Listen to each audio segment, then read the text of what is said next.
NATO is in safe hands, Jens Stoltenberg said at an official handover ceremony in Brussels.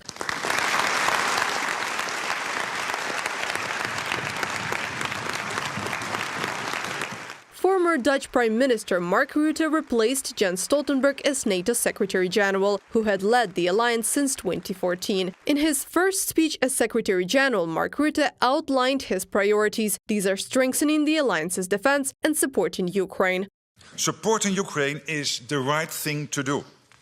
And it is also an investment in our own security. Because an independent and democratic Ukraine is vital for peace and stability in Europe.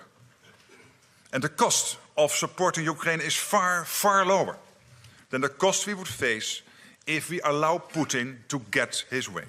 Mark Rutte has been and remains a strong supporter of providing military support to Kyiv. Under his leadership, the Netherlands joined a coalition to supply arms to Ukraine. This included F-16 fighter jets. It was the Netherlands that first announced the decision to start preparation for the transfer of aircraft to Ukraine. Mark Rutte signed a security agreement with the president of Ukraine and has visited Kyiv on several occasions. Supporting Ukraine's right to self-defense means that it is also possible for them to strike legitimate targets on the aggressor's territory. At the end, it's up to each ally to determine its support for Ukraine. That's not up to me. Mark Rutte promises to speed up Ukraine's accession to the alliance. He is confident that the bloc's member states must fulfill the commitments given to Kyiv at the Washington summit in July 2024. Ukrainian President Volodymyr Zelenskyy has congratulated the new NATO Secretary General on his appointment. I wish him every success in this new role and look forward to working productively together to strengthen Euro-Atlantic security and our partnership with the alliance, as Ukraine continues on its path towards full-fledged NATO membership. Only together, Ukraine and its allies can we truly guarantee a peaceful, stable and secure Europe. Volodymyr Zelenskyy, President of Ukraine, on social network X. According to Western analysts, one of Rutte's tasks will be to involve the United States in European security. The NATO Secretary General emphasized the importance of maintaining strong transatlantic ties between the United States and Europe. Reported by Anastasia Tarnavska, Христина Домбровська, UATV News.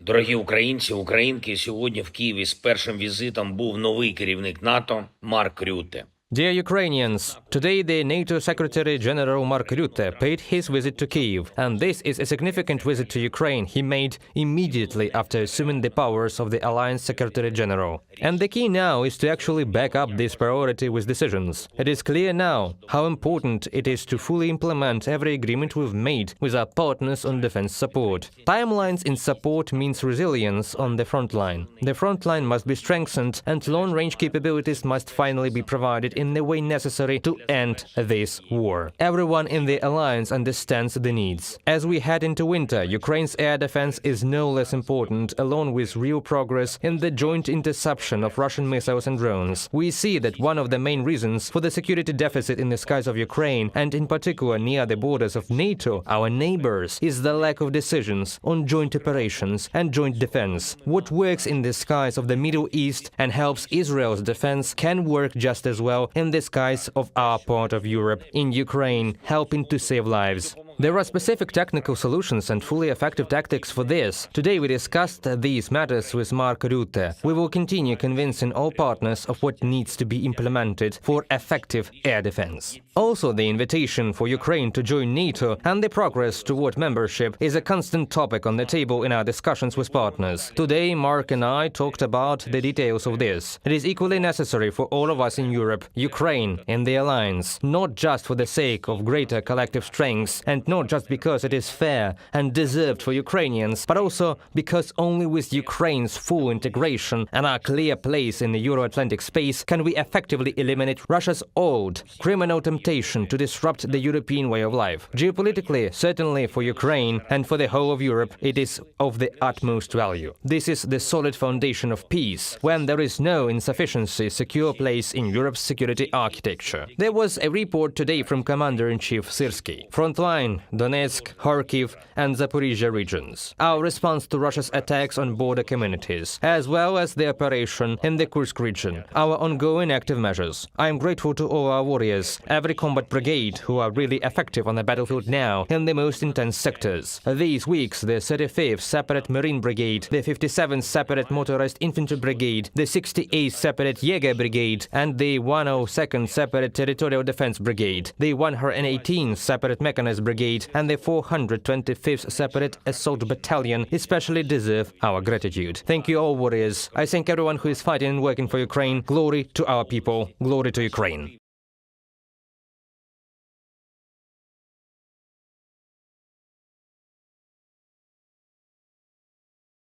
Good afternoon. These topics in more detail in our daily episode with Henry Keane and UATV English, doing our best as usual to bring the hard truth in easy terms for the whole free world directly from Ukraine. New NATO chief Mark Rutte have chosen to visit Kyiv in his first trip since taking office, where he promised continued support for Ukraine in fighting against Russia's invasion. Well, once in the Ukrainian capital, Rutte met President Volodymyr Zelenskyy as air raid alert went off twice. Zelenskyy said he discussed elements of Ukraine's victory plan with Rutte before a NATO meeting in the German Ramstein air base next week. The two also discussed the battlefield situation and the specific needs of Ukrainian military units. Zelenskyy reiterated that Ukraine needs more weapons, including long-range weapons. When asked about the prospects for NATO membership for Ukraine, Rutte said recent steps taken by NATO together to, I quote, build a bridge to NATO membership, including, just by the way, 40 billion euros of funding assistance, bilateral security agreements between allies and the formation of a new NATO command to coordinate assistance and training. Rutte arrived to Kyiv after a Russian glide bomb struck a 5-story apartment block in Kharkiv, Ukraine's second-largest city, injuring at least 12 people, including a 3-year-old girl. Zelenskyy talked to Rutte about the possibility, or better said necessity, of jointly intercepting Russian drones and missiles. Jointly intercepting Iranian missiles is no different from jointly intercepting Russian missiles, and especially Shahed, which link the Russian and Iranian regimes, Zelenskyy said in the wake of recent Iranian missile attacks against Israel. But this is my first time here as NATO Secretary General. And it was important to me that I come to Ukraine at the start of my mandate to make crystal clear to you, to the people of Ukraine, and to everyone watching, that NATO stands with Ukraine. What I wish very much to add here is, whatever the politically correct term is, to cover cowardice, ineffective management, stupidity, and short-sightedness, it still is cowardice, ineffective management, stupidity, and short-sightedness. Even so, it is related to the West and its authorities, with their constant fears of escalation and other rubbish that prevents the world from ending the war here and now on its own terms. That is a rule of law and order, and not brutal invading criminal force and oil prices. And we in Ukraine hope so very much that Mark Rutte and his vision and energy will trigger much anticipated change in NATO for all global sake. Hi, I'm Yulia, and this is Red Lines, a show where we dive into daring subjects and cross some red lines of political speak. Today, we're going to be talking about what a NATO membership for Ukraine would actually look like, and whether we can expect conversations about that at the next Ramstein meeting. I have with me Anna from Ukraine and Denis Davydov. Nice to see you guys. Anna, would you like to introduce yourself? Thank you so much. Really happy to be with your community. My name is Anna and I'm from Ukraine. It may seem like a very Simple introduction, but in these times it means a lot. And I'm really glad that YouTube helps me shape a very good community on the channel and provide updates from Ukraine from an ordinary civilian perspective. It's awesome. And Denis? Hi guys, my name is Dennis. I'm the YouTuber, have my own kind of the big YouTube channel, also about the war in Ukraine, about the topics around Ukraine mainly. And as Anna, I'm also from Ukraine. Before the war had started, I was the airline pilot, but started to review the situation around my country. And now it's the full-time job, and I'm really happy to spread the word about Ukraine. That's amazing. Well, let's spread some word about Ukraine today as well. There is the next Rammstein meeting coming up, and it's likely going to be, it's the first meeting that Biden is attending, and the last. And I'm wondering if NATO integration of Ukraine is going to be mentioned in a different way this time. It looks like there was a Financial Times article where a Ukrainian NATO integration based on Germany's example in World War II was mentioned and discussed, and whether it's a possibility. And I'm wondering if Western politicians are finally starting to realize that the only way to end this war is Ukraine and NATO and a full, complete Russian destruction militarily. What do you think? Well, it seems like everybody's talking about this article in Financial Times, and it is actually good that these are not like conspiracy theories or thoughts people express simply on their kitchen conversations. So hopefully there are some shifts in the attitudes. I know that the only way to achieve lasting peace, not just in our part of the world, but in general, is to demilitarize Russia, to defeat it. And honestly, this will be better even for the Russians. If you look at the number of their losses on the front lines and in general, the isolation of the country in itself.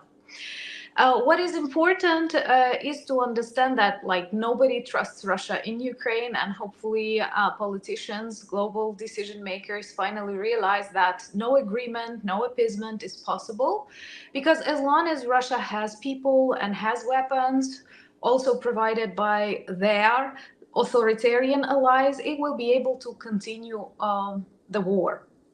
And the only way to protect Ukraine, to protect democratic values, is actually to make us a member of NATO. And honestly, once again, maybe Denis will provide a more military perspective, but as a civilian observing the achievements and inventions inside the Ukrainian armed forces and real battlefield experience, I believe we deserve that.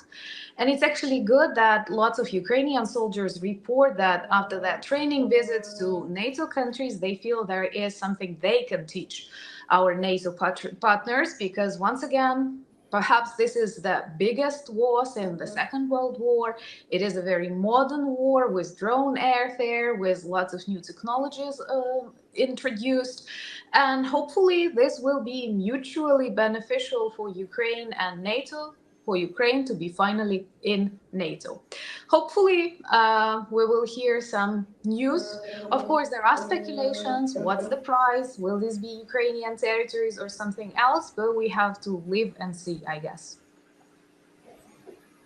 Yeah, totally agree that the NATO is now the only project, the only military security guarantee for any sort of the country, not just for Ukraine. It's the best security alliance, military alliance existing in the world, which Russia is honestly afraid of. They say that NATO was the reason for them to invade Ukraine, actually, but since that time, NATO expanded. And, currently we may say that, yes, Russia has severe losses, but they have tremendous population compared to Ukraine, so they still have those resources to continue this war. And there is the risk that if we, for example, freeze the current conflict war between Ukraine and Russia, as we see politicians are pushing Ukrainian government to freeze the war, they do not ask Putin at the same time what he wants, because I think that Russia wants to continue. But let's say, okay, the war stopped. Without security guarantees for Ukraine, what will make Russia to stop after all? They may reform their army, hire more army men, more personnel, produce more armored vehicles, get more shells from North Korea, Iran, and they may attack Ukraine again. By that time, the world could be blind about Ukraine, like it would be long forgotten topic, like after 2 years, 3 years. So the time would be required to boost again the military support of Ukraine, but it could be too late. Like Russia may introduce lots of the forces and they may go occupy Kyiv this time, because the last time in 2022 they used quite limited number of the forces to go to Kyiv. Now they have actually the larger army with more military experience. Now the current Russian army is not what it was in 2022, unfortunately. Yes, they have the problems with severe losses, but it's not that great issue compared to the population they have relative to Ukraine. So I think that NATO is absolutely must-have if we speak about the scenario of possible peace talks or freezing the war. The other solution is to give Ukraine absolutely everything for Ukraine to liberate its territories, but it seems like our allies are not willing actually to give us everything. As we see, we have just limited support, enough for Ukraine to hold on, but in a long-term perspective, the solution with NATO is must-have. Well, in my understanding, the solution with NATO would only work if those, so let's say, I mean, it's really hard to speculate about NATO, right? Because in terms of us Ukrainians, what territories do we include? Let's say we include the territories that Ukraine controls right now, and then we add step by step the territories that Ukraine will liberate in the future. Like as soon as they're liberated, they're NATO territory, right? That could keep Russia at bay, but only if we have the same security guarantees as the rest of NATO allies, which means that that will deter Russia from attacking the territory that's already in NATO.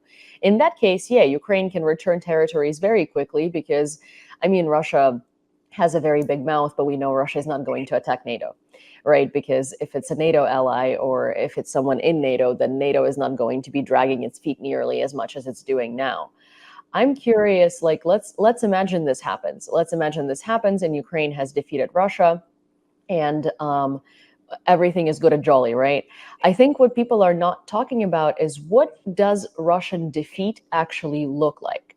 Because to me, the only Russian defeat where Russia is not going to come back in the same way as Russia comes back every time is if Russia has a very similar scenario to Japan and Germany in World War II, where it's not only demilitarized, but it's also under control of Western nations, where they're re-educated. But by re-educated, I mean de-brainwashed. Because at this point, you know, when people tell me about good Russians or about how they don't understand why Russians are also brainwashed, to me, it's kind of funny as a Ukrainian, because if we look at Hitler and we look at Germany, Hitler took 3 generations of Germans, the kids, the adults, and the elderly. I mean, also, again, I always mention that there are still Nazi sympathizers and people that believe that ideology today, unfortunately, but in the big picture, it was 3 generations of people. How many generations of Russians believe that they're the best nation in the world? How many generations of Russians believe that they're superior to everyone? How many generations of Russians believe that they are like the chosen nation and that they should be an empire? Hundreds of generations. So how do you deal with that? That is a very good question, Yulia, and unfortunately, we don't see it often touched in various global discussions. One of the things, and actually missions perhaps of Ukrainian YouTubers, is to try and translate, explain Russian imperial character to the rest of the world. Why? Because the majority of even big countries, former empires, they went through this process of de-imperialization, decolonization back in the 19th century or at the very beginning of the 20s. And when they discuss about these arguments for Russia, they actually feel that Russia is something similar to them, when in reality it is a totally different country that actually survives because of war. Without war, it will be very difficult to keep all the territories together and, for example, to keep Putin at power. So they are not looking for the end of this war. They are looking for eternal wars with weaker countries, because they always choose weaker countries. Let's be honest. Maybe we are stronger in our motivation, in the way we treat people and so on, but in numbers, in the amount of people that can actually join the army. And that is what we witnessed with Georgia, with Chechnya, with former Soviet republics that are in danger. And Russia continues to live with this imperial pains, and the only way to keep the empire is to extend. That is how they survive. We all know that despite all this Russian propaganda, nobody wants to, like, you don't see huge waves of immigrants coming to Moscow for their values or university studies or, I don't know, nature or whatnot. Everybody feels that life in Russia is a little bit just like it was in the 19th century to some extent. So to keep the economy rolling, to create workplaces and so on, they actually need war, and they use it as an opportunity to expand and continue to be an empire. What is also bad, actually, their politicians, maybe crazy like Medvedev, but they tell it openly. They actually speak their ideas to the world, and people are suffering from what my community on YouTube often calls as normalcy bias. Like, you are normal and you don't think someone will come and, I don't know, stab you, because you wouldn't do that. But unfortunately, maniacs exist, and maniac empires still exist. And what we experience right now is the agony of this empire. And there are indeed lots of dozens of generations that knew Russia only as an empire. Tsar Empire, Soviet Empire, now this restoration of the Soviet Union or whatever. And what is really bad, that we see that lots of military and political decisions are made with this idea that we need to preserve Russia in its modern borders. And sometimes you get a feeling that Russia is also like not just Ukraine protected, but Russia, the very idea, the very image that Russia created. And actually, when I speak with some colleagues abroad, very few understand, maybe they know, but very few understand that the Russian Federation consists of 22 national republics, and Russia is actually just one of them. And if you look at Chechnya, or if you look at Tatarstan, these people have totally different histories, religions, languages, and even tried to become independent. It was simply suppressed. And if people are so much afraid of the collapse or dissolution of the Russian Federation, if it happens after that defeat, then perhaps we should start thinking how we can control this process. It was not our choice, I don't know, to defeat Russia, to make them collapse, but Putin and millions of his supporters, millions of Putins did not leave us a choice. And the only way is now to defeat them. And honestly, I don't know why so many people use nuclear weapons as an argument, saying like, what if Kadyrov will control nuclear weapons? How will you feel? Well, I don't feel well when Putin controls them. And actually, if Putin is defeated, Russia is seriously reformed with the influence of the democratic countries. Kadyrov is no more a leader anywhere. He is in the same prison cell together with Putin. So the only thing we should do is actually start visualizing this kind of future and how we can interfere and help these poor, zombified Russians to try what democracy is. Because once again, if you look deep into the darkness of Russian history, please give me an example of at least a decade when Russia was a democratic country. You won't find it. Their beloved leaders, top heroes of the country are always Ivan the Terrible, Stalin, now Putin. That's what they like. So it is totally irresponsible, and unfortunately many, especially EU leaders, continue doing that. Totally irresponsible to hope that, let's say, after Putin is off the Kremlin stage, Russians will develop democracy. Russians will start shaping something. No, they don't know how to do it. And actually, if we are good democratic citizens, it is our task, and sometimes it may be difficult. The denazification of Germany was not a sweet process, but that's actually quite okay. And even those Russians who fled the war and now are abroad, far away from the reach of the FSB agents, I don't see them uniting even in civic unions, civic movements, not political, to at least try and support some changes inside Russia. So unfortunately, it is the task of the democratic countries around, and hopefully our tolerance will not prevent us from doing the right thing. Well, these people actually, before Dennis says something, if he wants to, I really want to trail off what you said here, is the Russians not really doing anything. So I was at Action Ukraine Summit last week, and I met some Ukrainians back in Ukraine from Poltava who were invited here. They don't really speak English very well. They do, but not very well. They were invited here by an organization in America to the ceremony of awarding Karamurza and Tikhanovskaya or whoever some awards for their contributions to international society, which are both Russian opposition leaders who have not accomplished, and I say this responsibly, anything. I don't mean that just because I'm Ukrainian. I mean, if you look at it, they have not accomplished anything within Russia or within Belarus. Nothing.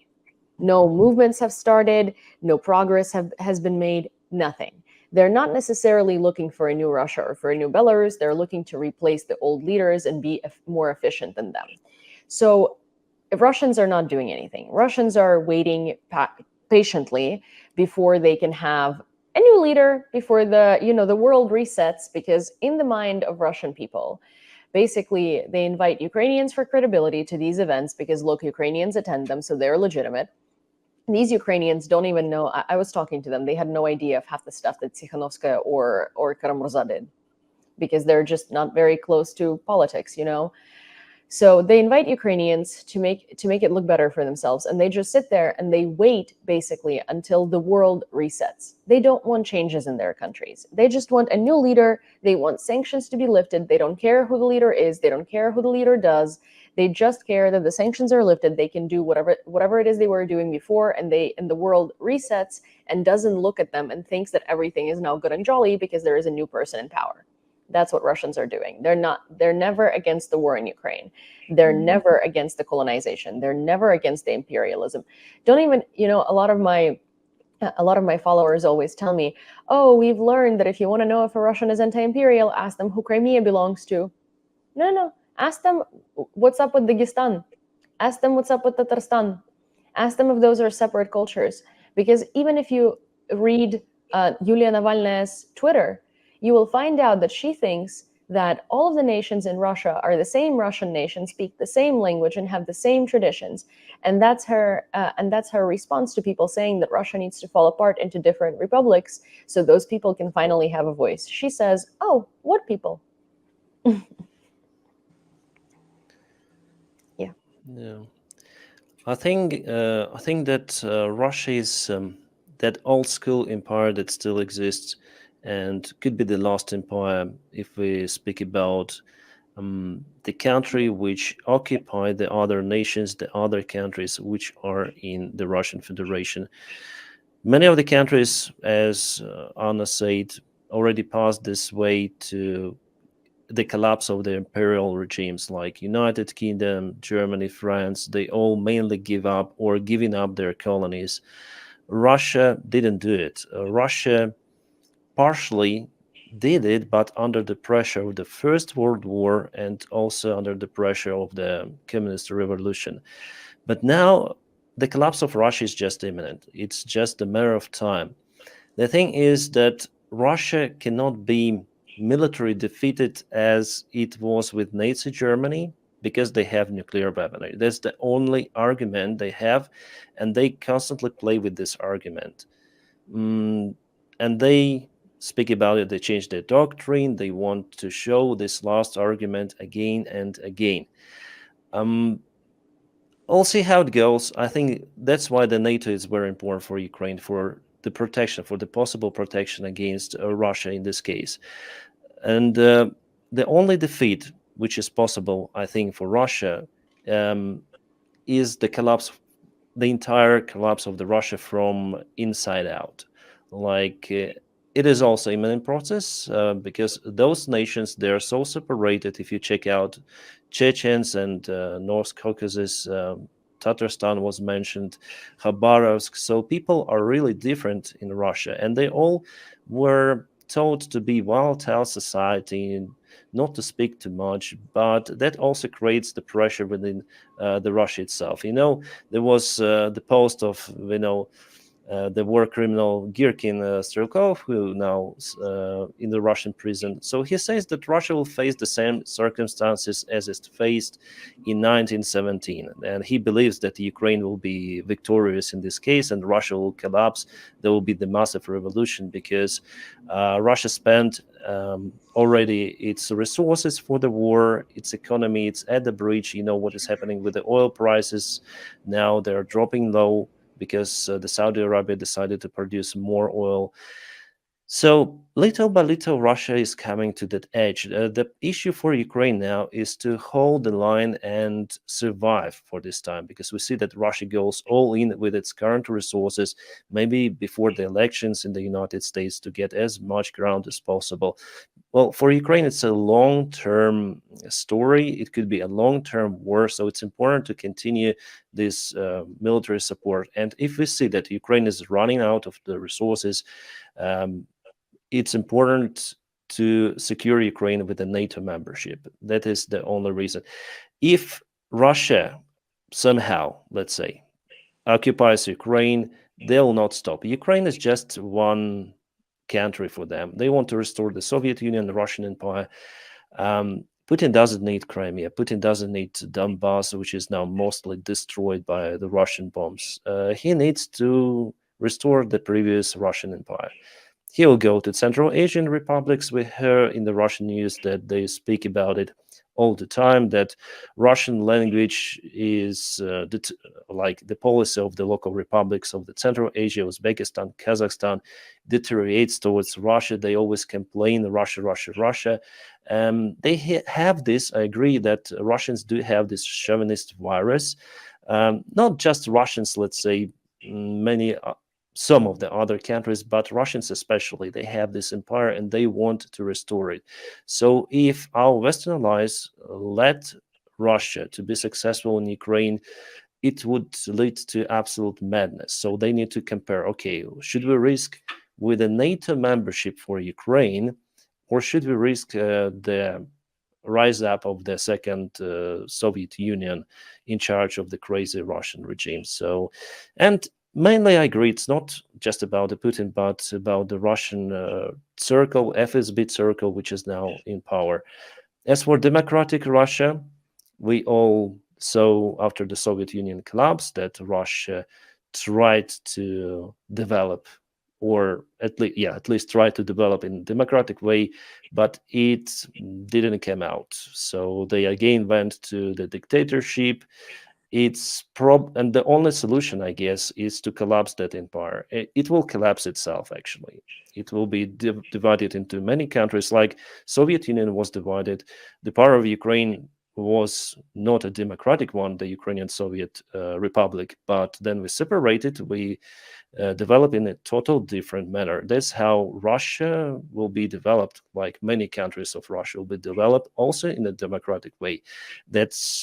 This process is absolutely imminent. The important thing for us is to hold on, and that's how I believe it will happen. Unfortunately, from the military perspective, we cannot go to Moscow like to Berlin and put Ukrainian flag or NATO flag there on the Kremlin, because, yes, again, the story is now that Russia has lots of the nukes. They will use those. In this case, it's 100% if we go to Moscow directly. So that's what holds us from that.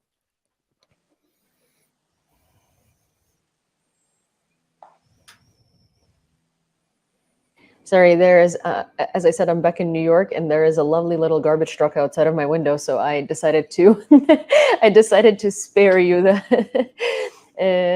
pleasure. Well, I partially agree with you and partially disagree with you. Russia said that they would use nukes if Russian territory was going to be invaded.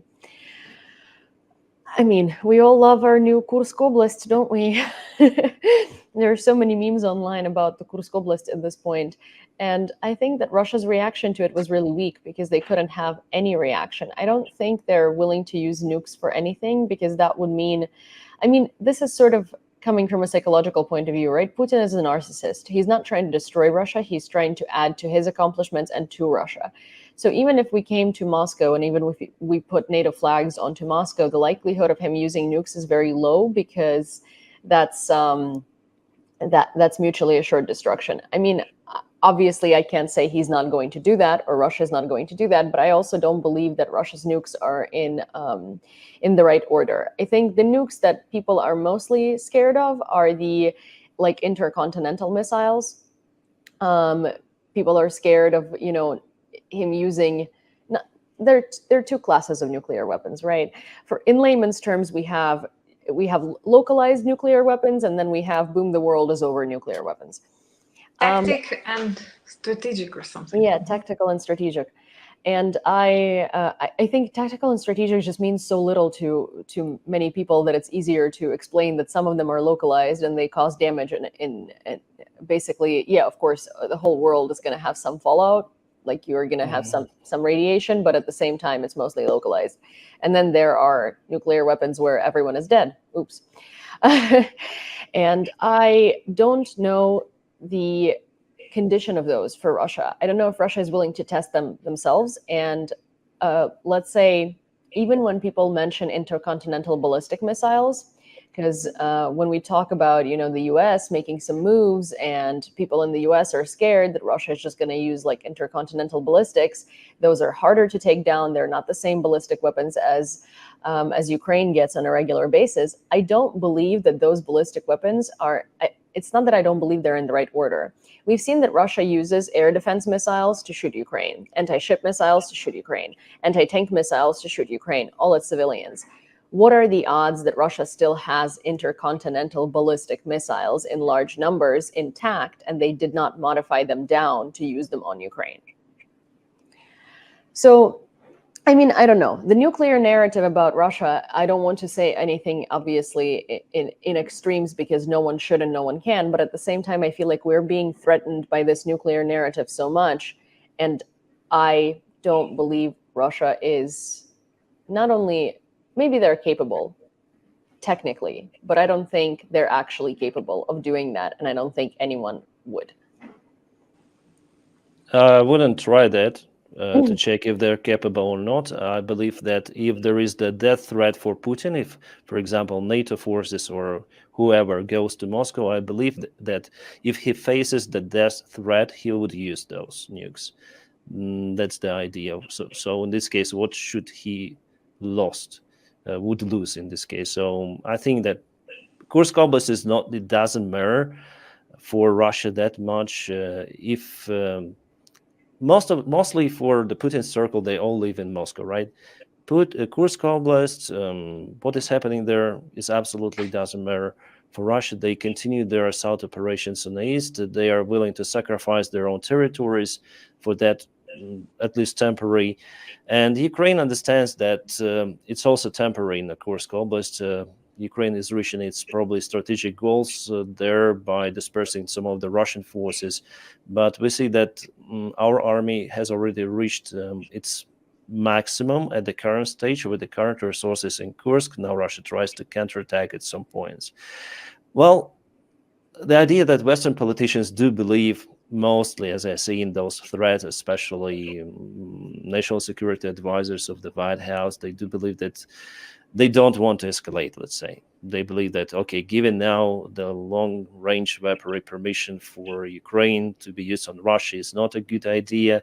But I think that after all, we're going to come to this decision. And there were some of the publications in the media that in the coming Ramstein meeting, those questions will be looked for again. And there was also the information that probably President Biden, after the elections in the United States, would sign the invitation for Ukraine to join NATO and would also sign the agreement or the permission for Ukraine to use those long-range missiles on the Russian territory.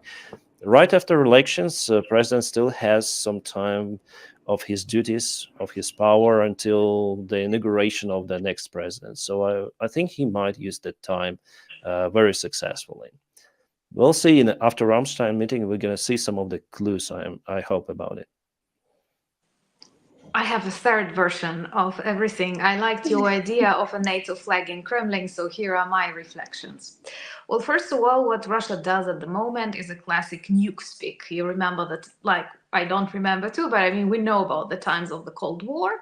And just as Orwell in his book 1984 described newspeak, so there was this nuke speak when every country wanted to frighten another country with its nuclear potential. So Putin definitely needs this narrative to keep escalating.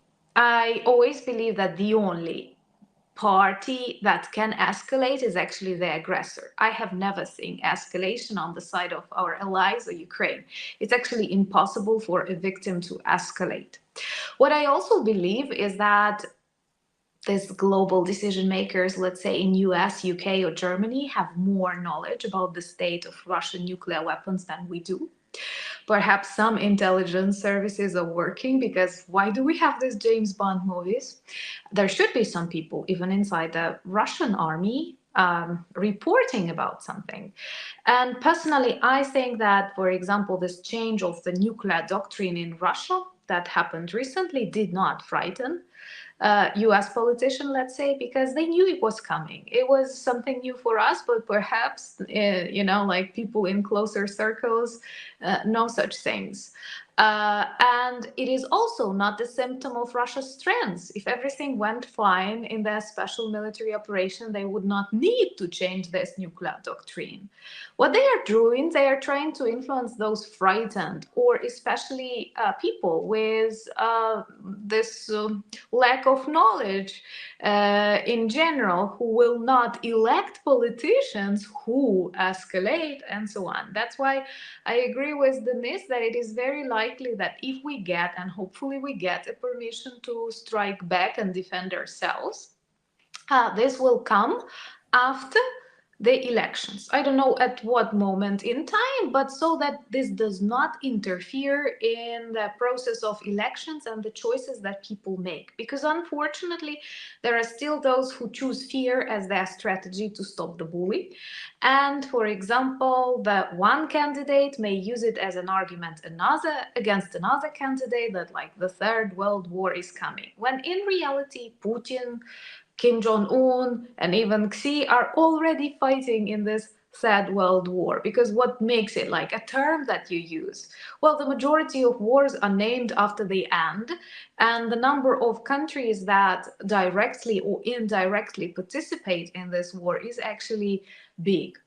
And if we can imagine, I think actually that Kursk was a great humiliation for Putin, and hopefully it caused some stress among his supporters, among his criminal FSB agents or other people.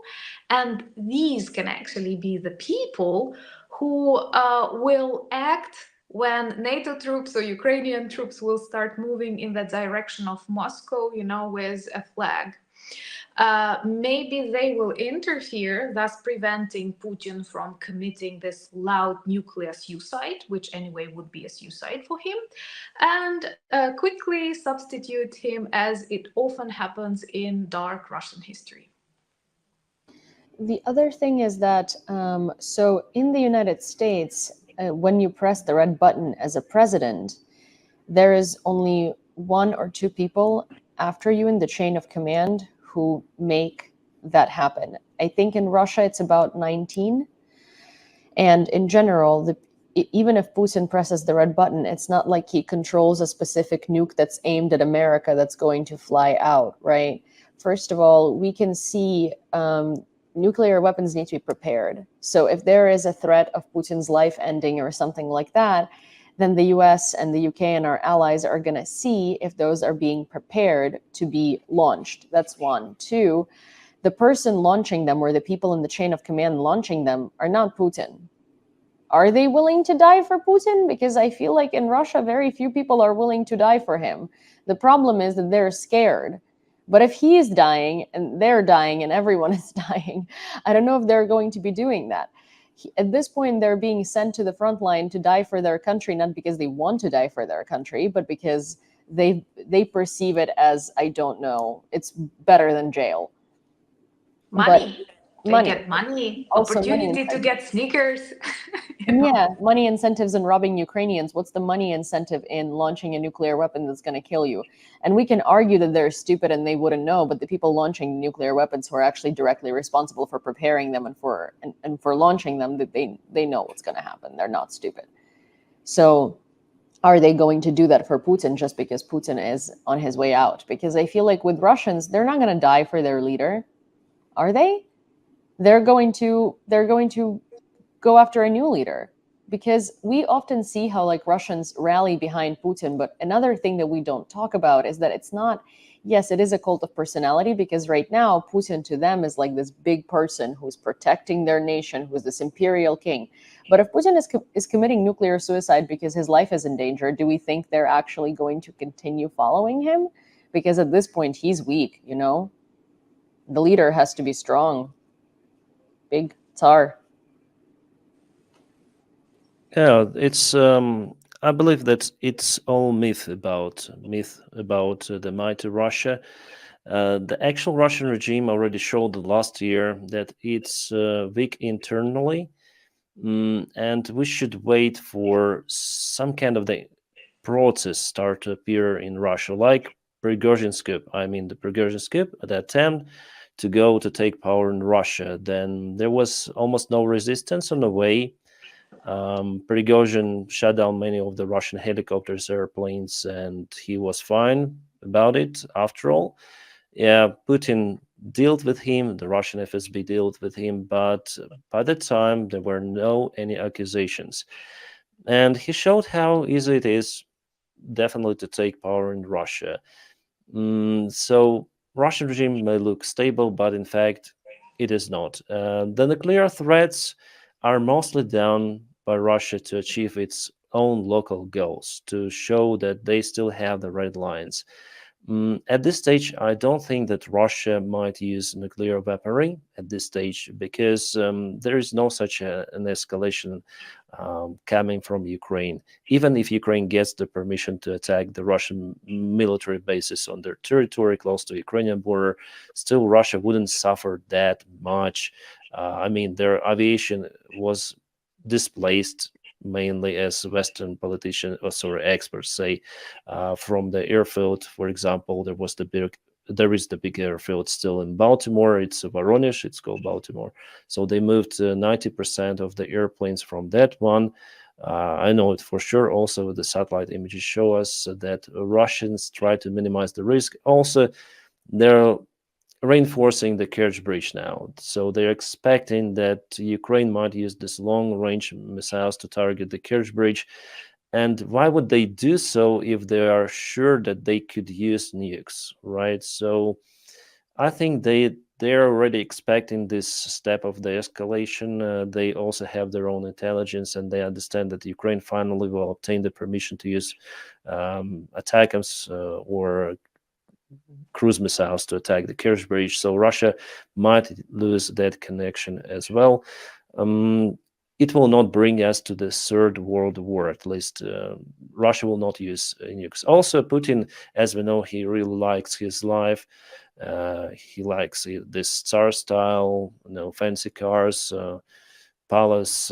He is not like the old Soviet dictators, which didn't have that much luxury in their own property. But Putin really could be the richest man in the world if we combine all of his treasures, richer than Elon Musk for sure. So definitely he cares about himself. He cares about his kids who live, and grandkids who live somewhere outside Russia, let's say.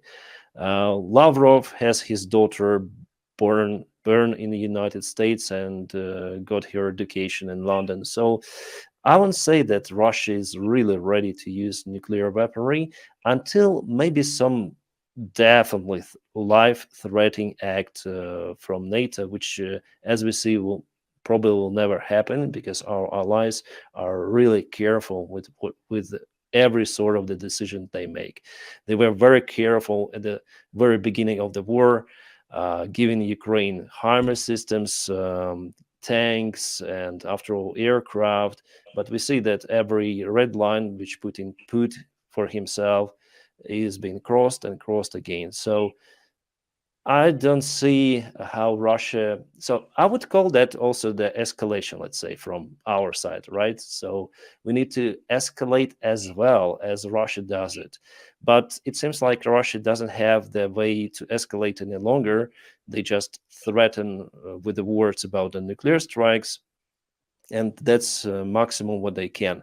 Well, probably they may also target like Ukrainian nuclear infrastructure, but I mean, power plants, but it will touch not just Ukraine, but Russia, Turkey, Eastern Europe. So I don't think they will do it as well. I mean, direct strikes on that infrastructure. So it's hard to say what it could be in the coming year, but I think it will be more or less the same as this one, maybe without some of the Russian military bases or even the Kerch Bridge. We'll see. Yeah, I mean, I do agree with a lot of that. I still, I still err on the side of nuclear weapons are likely not going to be used because of the chain of command that, thank God, still exists. But I do agree with most of your other points. I think that I think it's just important to break the myths of like Russia being the strong nuclear country, because the U.S. is a much stronger nuclear country, and out of the two of them, I think the U.S. is going to hesitate less than Russia does.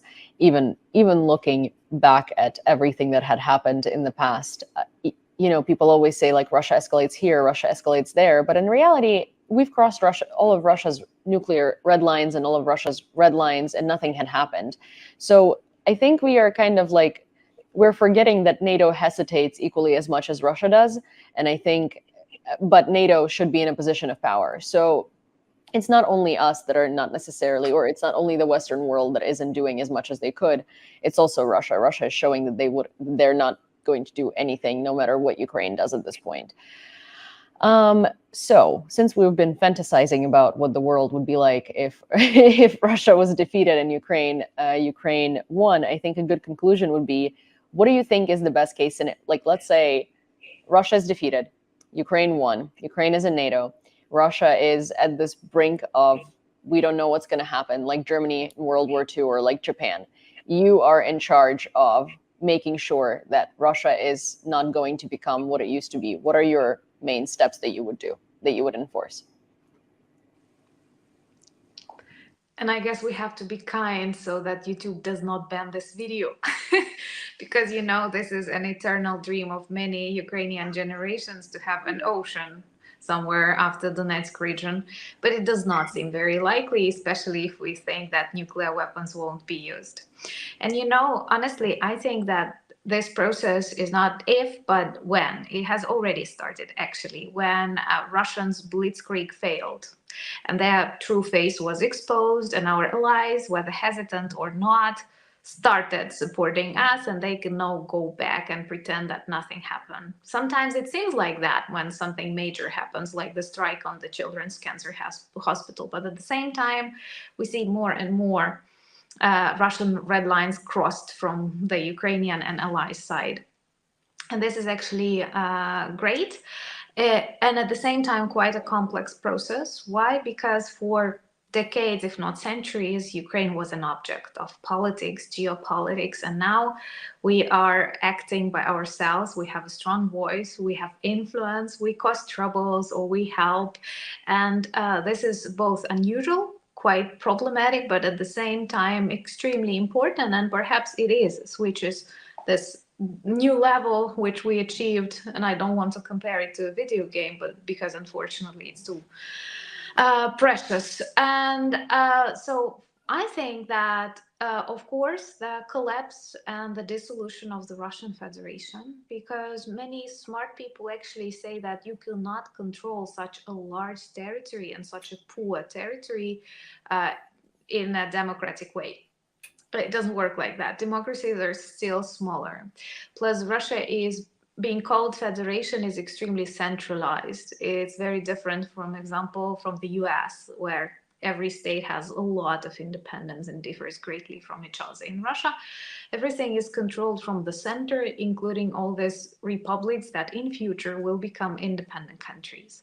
So, of course, this will be a complex process, but inevitable. And after this dissolution, perhaps some of these countries will rediscover their cultural identities, rediscover their histories. And the task of the old democracies is to introduce them to the democracy that can adapt to their realities and their context. I don't believe that all of them will become perfect, healthy democracies. That's impossible. I don't think that 90s in Russia were a democratic period because, come on, Yeltsin attacked Chechnya and Yeltsin introduced Putin in this very old style, Tsar style, without like real elections, which later came, but they were already prepared. So this will be a very difficult process. And perhaps if we had more, like, I don't know, money and strength, we should have already started supporting this national liberation movements that exist. And we know that Udmurts, for example, people are demonstrating now in Tatarstan, and our task would be to teach them how to become independent. And then so many people are worried about, petrol prices, gas prices. You will negotiate directly with new republics that will become rich, won't bring all of their money to Moscow, and everything will remain the same. And those who are very afraid should remember about the collapse of the Soviet Union, which actually many people tried to stop, including George Bush. And we all remember Chicken Kyiv speech, right? And nothing actually happened. And this war is not the consequence of the collapse of the Soviet Union. This war is the consequence of the democratic world decision to put stakes on Russia, that Russia will continue to be a guarantee of peace and security, that we should denuke Ukraine, sign Budapest. That was a mistake, because right in the 90s, Russia started planning the renovation of the Soviet Union. Why? Because they don't know how to earn money. They are not competitive. They are not competitive with the US or China. They do not create mobile phones you want to buy or cars you like. And the only way is actually to pretend they are still great with this fear and with presence close to the EU borders or presence close to the United States, somewhere in the waters. But terror and fear cannot work for a long time. So hopefully this process has already started, and the task of all democracies is to control it, because that is the safest way for the empire to collapse. Yeah, totally agree. And Russians, after the Soviet Union collapse, Russians were given this the chance to be a democratic state, right? But I think they got it so easily. Like the Soviet Union collapsed without any sort of the big conflicts, let's say, within the Russian society. It wasn't the bloody collapse, and they understood it as some sort of the defeat. They are not nostalgic now, mostly about the Soviet Union, especially people of Putin's age. They see it as the defeat of their personal defeat. So I think that there is no other way than to collapse Russia again. It will collapse itself, and hopefully it will not bring severe devastation to the region, and hopefully China will not profit from it, because we may see the other big threat. I think it's also why United States and other Western allies are kind of careful about Russia nowadays, because they see the big threat from China, and China really may profit from that collapse. So I think this collapse should be more or less controlled. That's what they see. But I guess it's hard to control it after all. But this process it's inevitable, and I think we're going to see it in the coming years, like 10 maximum. Yeah, I agree. I think that the best way to make sure that Russia doesn't come back in the same light or doesn't repeat the same pattern is really, as I said, we need to treat it like post-World War II Germany and like Japan, where it's very controlled and where kids are being taught correct information. And when I say like re-educated, I don't mean what Russia does to Ukrainian children. I mean, educated with real information, not Russian propaganda that was made up by, I don't know, AI on the internet and Russian bot farms. Because, I always give this example. There is a Russian author that wrote 346 books in 4 years between 2018 and 2022. And all of these books are like Battlefield Sevastopol, collapse of Ukraine, Nazis. There is nothing about him on the internet. And these books are about 500 pages each.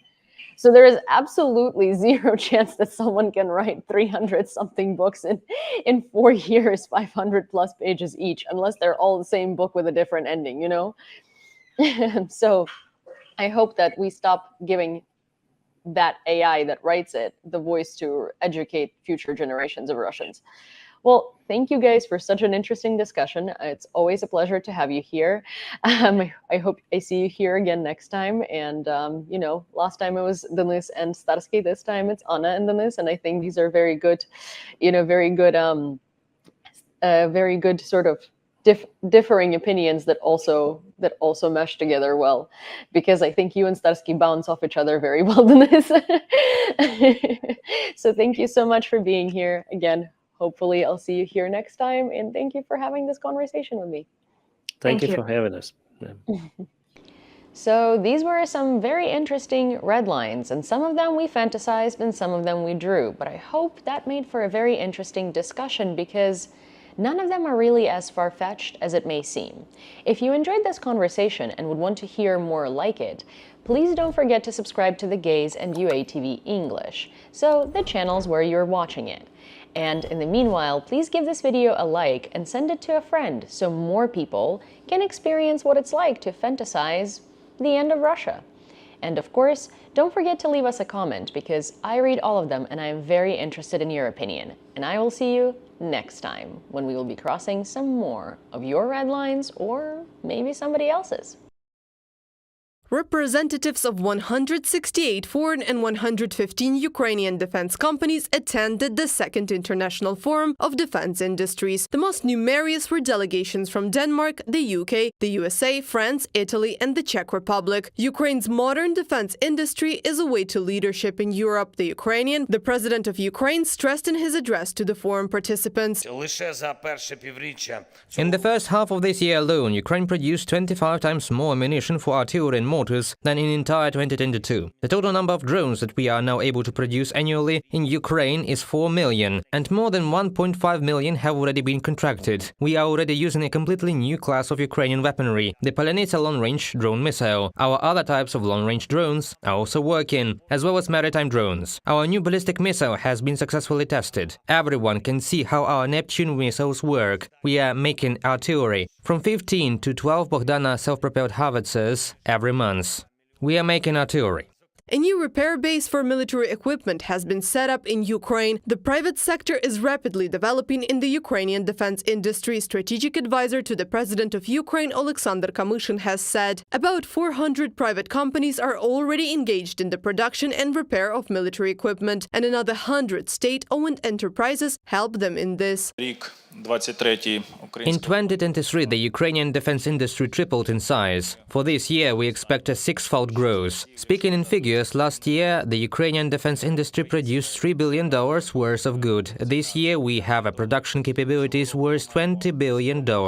Ukraine produces more artillery units per month than any other country in the world, Ministry of Strategic Industry of Ukraine has said. However, funds are needed to increase production and fully utilize the domestic production capacity, and foreign investors are helping in this matter.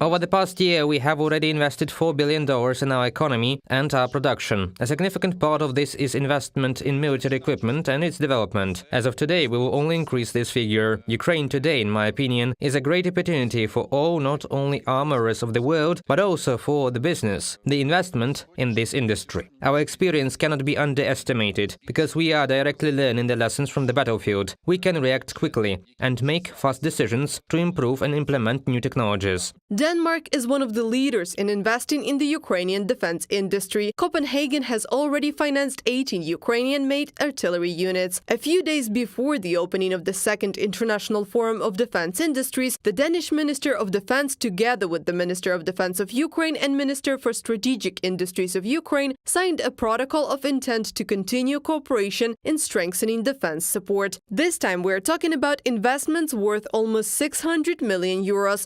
Denmark will provide 175 million euros of this amount, and another 400 millions will be the proceeds from frozen Russian assets. We both have possibility to reimburse existing orders to speed things up, and also to not make necessarily for the Ukrainians to go out and make new contracts with the companies that they are already dealing with. We also have possibility to finance new contracts as the production of Ukrainian defense industry increases over time, and we will continue to monitor the delivery process to make sure that everything is on track. Dennis Verklist, Deputy Director of the Department of the Ministry of Defense of the Kingdom of Denmark, at the Second International Forum of Defense Industries. Defense companies from the USA, Great Britain, France, Poland and the Czech Republic are also developing defense cooperation with Ukraine. Each company finds its own niche. For example, the British company BAE Systems, which was one of the first to open an office in Ukraine after Russia launched the full-scale invasion, has focused on repairing damaged military equipment. However, as a representative of the company noted, they are not going to stop there and plan to expand their efforts to support the Ukrainian state. The equipment has to be maintained closer to the front line. It is difficult to transport everything to neighboring countries. I think this was a good strategy to start with, but in the long term there needs to be a lot of collective discussion about moving maintenance equipment within the country. We'd also like to move the maintenance of the M777 howitzers to Ukraine and then hopefully build them locally. Christian Sear, CEO of BAE Systems at the Second International Forum of Defense Industries. Within a framework of the Second International Forum of Defense Industries, the participants signed about 20 agreements, including on the production of drones, armored vehicles and ammunition. Reported by Anastasia Tarnavska, Nikita Skoblikov, UATV News.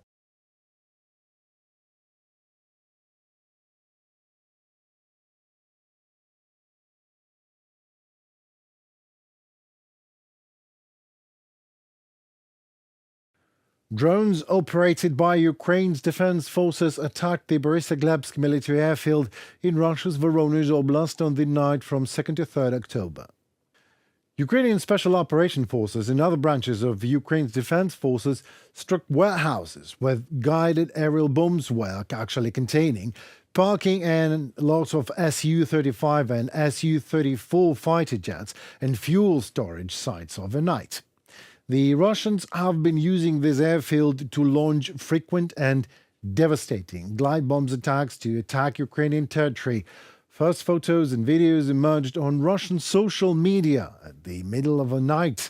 Large number of drones, loud explosions and fire breaking out near the local airfield.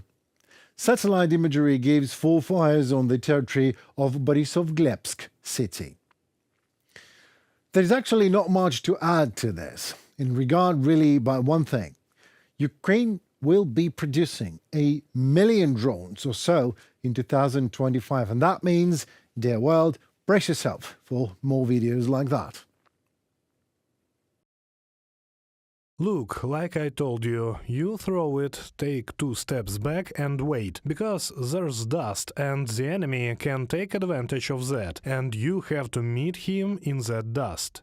Step by step, in full armor, the servicemen practice the scenario of the training and attack on the enemy positions. All actions are controlled by instructors.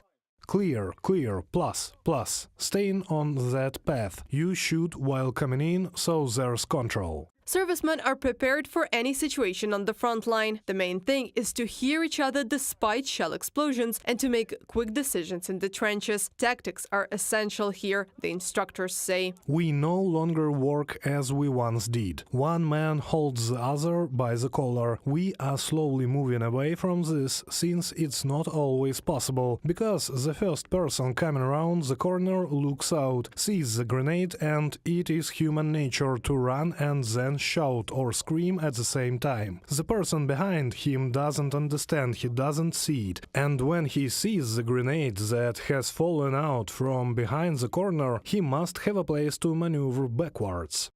The conditions of modern warfare also set new rules for training. During exercises, a drone is constantly flying over the positions, and already by the sounds of a UAV, the serviceman must recognize a strike or a reconnaissance drone and be able to distinguish their drone from the enemy's one by the flight path. There is always more than one flying on the front line, and they fly all the time. It's not clear whose it is. If there's a drone hovering over you, then it's likely the enemy UAV. If it's your drone, it would be looking from a side. So, if a drone hovers over you, it is an enemy drone and must be shot down. While in one position they are practicing assaults, in the neighboring positions they are learning how to provide first aid to their fellow soldiers in case of injury. This is not an easy task when the fighting is taking place nearby. You crawl over there. He's got another leg wounded, so you have to tie it. While some stormtroopers are covering, others are applying tourniquets to the wounded. Yeah, it's hard, but as they say, hard in training, easy in combat. How are the guys? Are they doing well? Yeah, they're doing great. Everyone understands what it's for, that it will save their lives and the lives of their brothers. After a serviceman has been wounded, he must be evacuated. Sometimes the way to medical evacuation vehicle can be long and very dangerous. Is it hard to pull him like this for a while? No. And it could take several kilometers, right? Yes, 2 or 3 kilometers to the evacuation point. It is not only the physical condition of a serviceman that is important. Instructors also work to ensure that the military personnel are mentally prepared for combat operations. For example, it is more difficult to hold positions at night. Here you need maximum concentration and vigilance. During the day, you see the enemy, you can see what is around you, but at night, and in Donetsk the nights are very dark, and when it rains, there is a thunderstorm, lightning, it is dark and noisy, and you can't hear who is coming towards you. The training conditions, although tough, are as close to reality as possible, the instructors emphasize. But it is precisely this kind of training that helps fighters in case of direct confrontation with the enemy. Reported by Anastasia Tarnavska, Alena Gramova, Yevgen Karmazin, UATV News.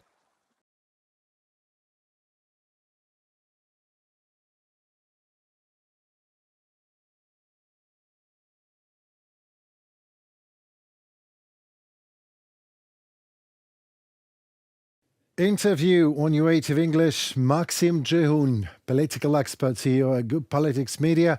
Hello, Maxim. Hello. Do you hear me all right? Is the sound on? Everything is good? Yeah, I can hear you great. Can you hear me? Yes, I can. You won't believe that. What a technical level we have. Let's go straight forward to the question. The international media outlet Financial Times recently found out some, as they say, very important and specific signs. Well, let me quote that for you. Preliminary signs that United States President Joe Biden can give his consent to change the status of Ukraine's application to NATO membership before leaving. Maxim, what are these signs? Do you know?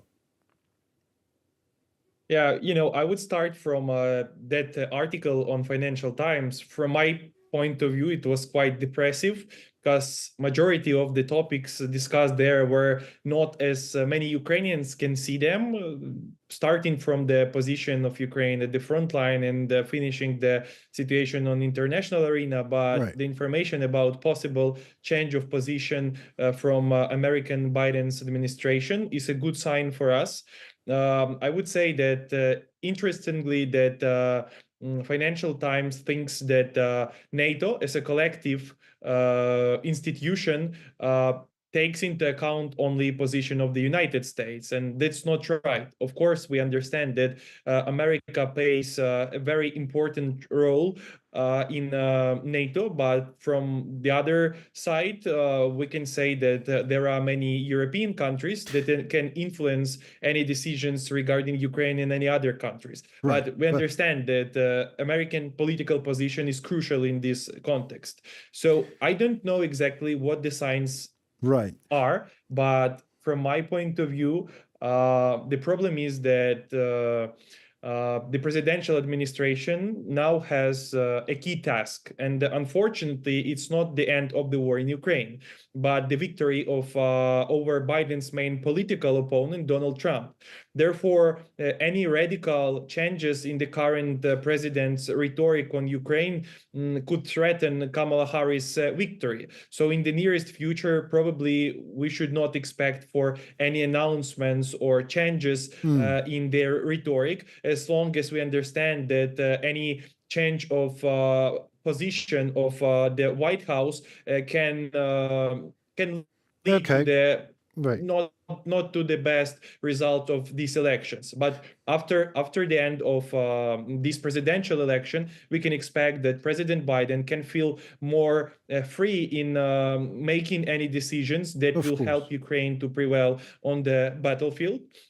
That's why I think that President Biden might think that giving Ukraine an invitation to join NATO after finishing this war can be one of the scenarios which would help Ukraine to feel more confident in international arena, and especially on the battlefield. Because in this case, will show Putin that despite all his tries to occupy more and more Ukrainian territories, he will not take Ukraine in general, and he will have to deal with NATO as an institution, but not with a much smaller country like Ukraine is.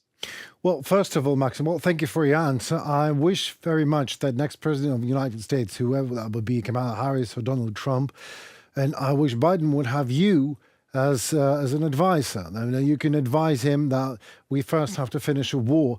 But I also understand his administration, because Biden is a very big team, all right? So they have to win over Trump and then make the decisions. But let me slide to my next question. What is that anyway? A way to deter Russian creeping occupation of Ukraine, setting the fence? Like, you know, if Biden is ready to take Ukraine with the territories that are now occupied, what does it mean for us? What would stop Putin from having more territories? And then the NATO would actually use Article 5 after that. Do you believe in it? Yeah, and another important question is what would be the response of NATO to these problems caused by Russia in the future? Because we have many situations when Russian rockets and the Russian drones, they land on NATO territories, like in Romania. We faced it many times, and there was no response from NATO countries and from NATO as an institution. Of course, they show that they're not pleased with this news, but at the same time, they do not do any other steps to prevent further attacks from Russian Federation. We can see many problems with Russian aircrafts over Alaska, for example, as we could see a few days ago. And that all shows that NATO countries are not as confident in their power and their ability to stop Putin as we expect NATO is in this situation. And my main concern is that even in case if Ukraine enters and joins NATO partly, and Russia, for example, launches many rockets on Ukrainian cities that are controlled by Ukrainian government, what should be NATO's reaction, taking into account their reaction now for the attacks on Romanian territories, for example? And that's a very important question. And I think that many NATO leaders, they are scared of this perspective. And that's why we can face many challenges during this joining period to the North Atlantic bloc. Yes, I agree with that. So, but let let me express my main concern. My main concern is that if Ukraine enters NATO with the territories occupied, even if that happens, I can't imagine actually how that happens, how the Ukrainian nation will actually allow. Maybe, my opinion is not important, but that happens. What if Russia breaches all the negotiations and goes further? Do you, as a professional in politics, believe that NATO will go through Article 5 then? Or it will be another Alaska, another Poland, another nothing? Yeah. So I'm not confident in the reaction from the NATO side. And I think that that's one of the main problems that NATO leaders are facing now. And probably they do not have enough power and courage to answer to all the threats they have from different international regimes, including Russia and including China and other authoritarian countries in the world. So I'm concerned as well as you are, and I'm not sure if the reaction will be taken by Western leaders in this situation. And that's why I think that joining NATO without having territorial integrity of Ukraine is possible scenario, first of all, for many Ukrainians, because there is another question in this case.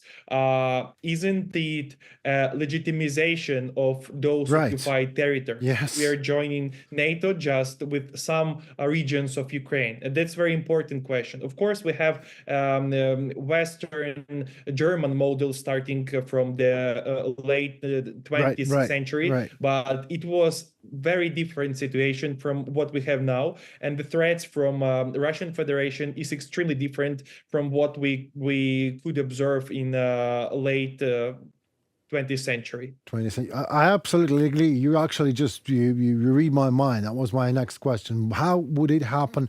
We don't know. And what would that mean for Ukraine and for the West? And what would that mean for Russia? But my absolutely last question for tonight would be Mark Rutte first visit is to Ukraine. What is that? Just a symbol, just a gesture? Or maybe this is a could be a background, a ground for a careful hope on everything that Ukraine actually wants to get from NATO, which is long-range restrictions to be lifted and to becoming a part of a NATO. How do you actually take this visit? What is this?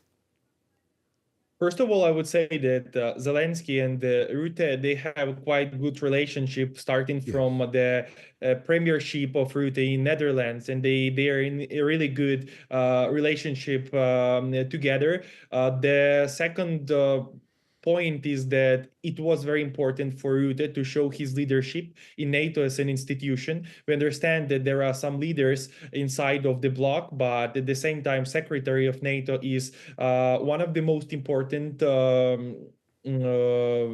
persons in this institution, and that's the personality that makes the main temp of changes inside of the North Atlantic organization. And it was important for him to show that NATO is still with Ukraine and that he personally believes that Ukraine should be part of the North Atlantic organization. And also, I just watched a few words he said during this visit to Kyiv, and he said that Ukraine should have the right to attack Russian territories and Russian military objects on the Russian territory. And that's a really important shift of views from NATO as an institution. And I hope that leaders of the countries that are in NATO, will look at this as at the opportunity to make this possible for Ukraine, as long as we know that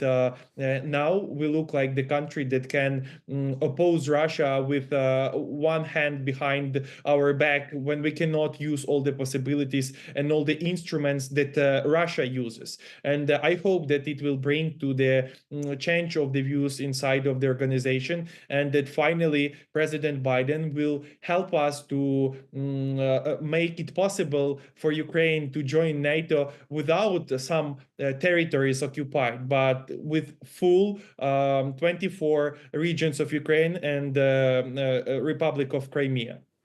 Thank you so very much. I also hope for that. And I also have a slight hope that Mark Rutte will be actually that trigger that will trigger the changes in NATO, most needed changes in NATO, because this organization definitely needs some changes, and maybe we can be the example for them. I mean the country of Ukraine. And at that point, I thank you so very much, Maxim, for your expertise. Thank I you. would love to have a lot of questions discussed with you. We'll probably do it next time. Thank you so very much. Goodbye.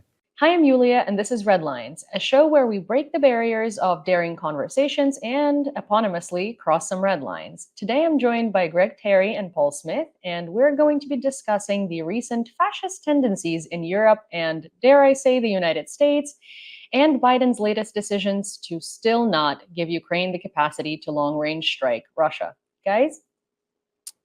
Hello, Yulia. Nice to see you again.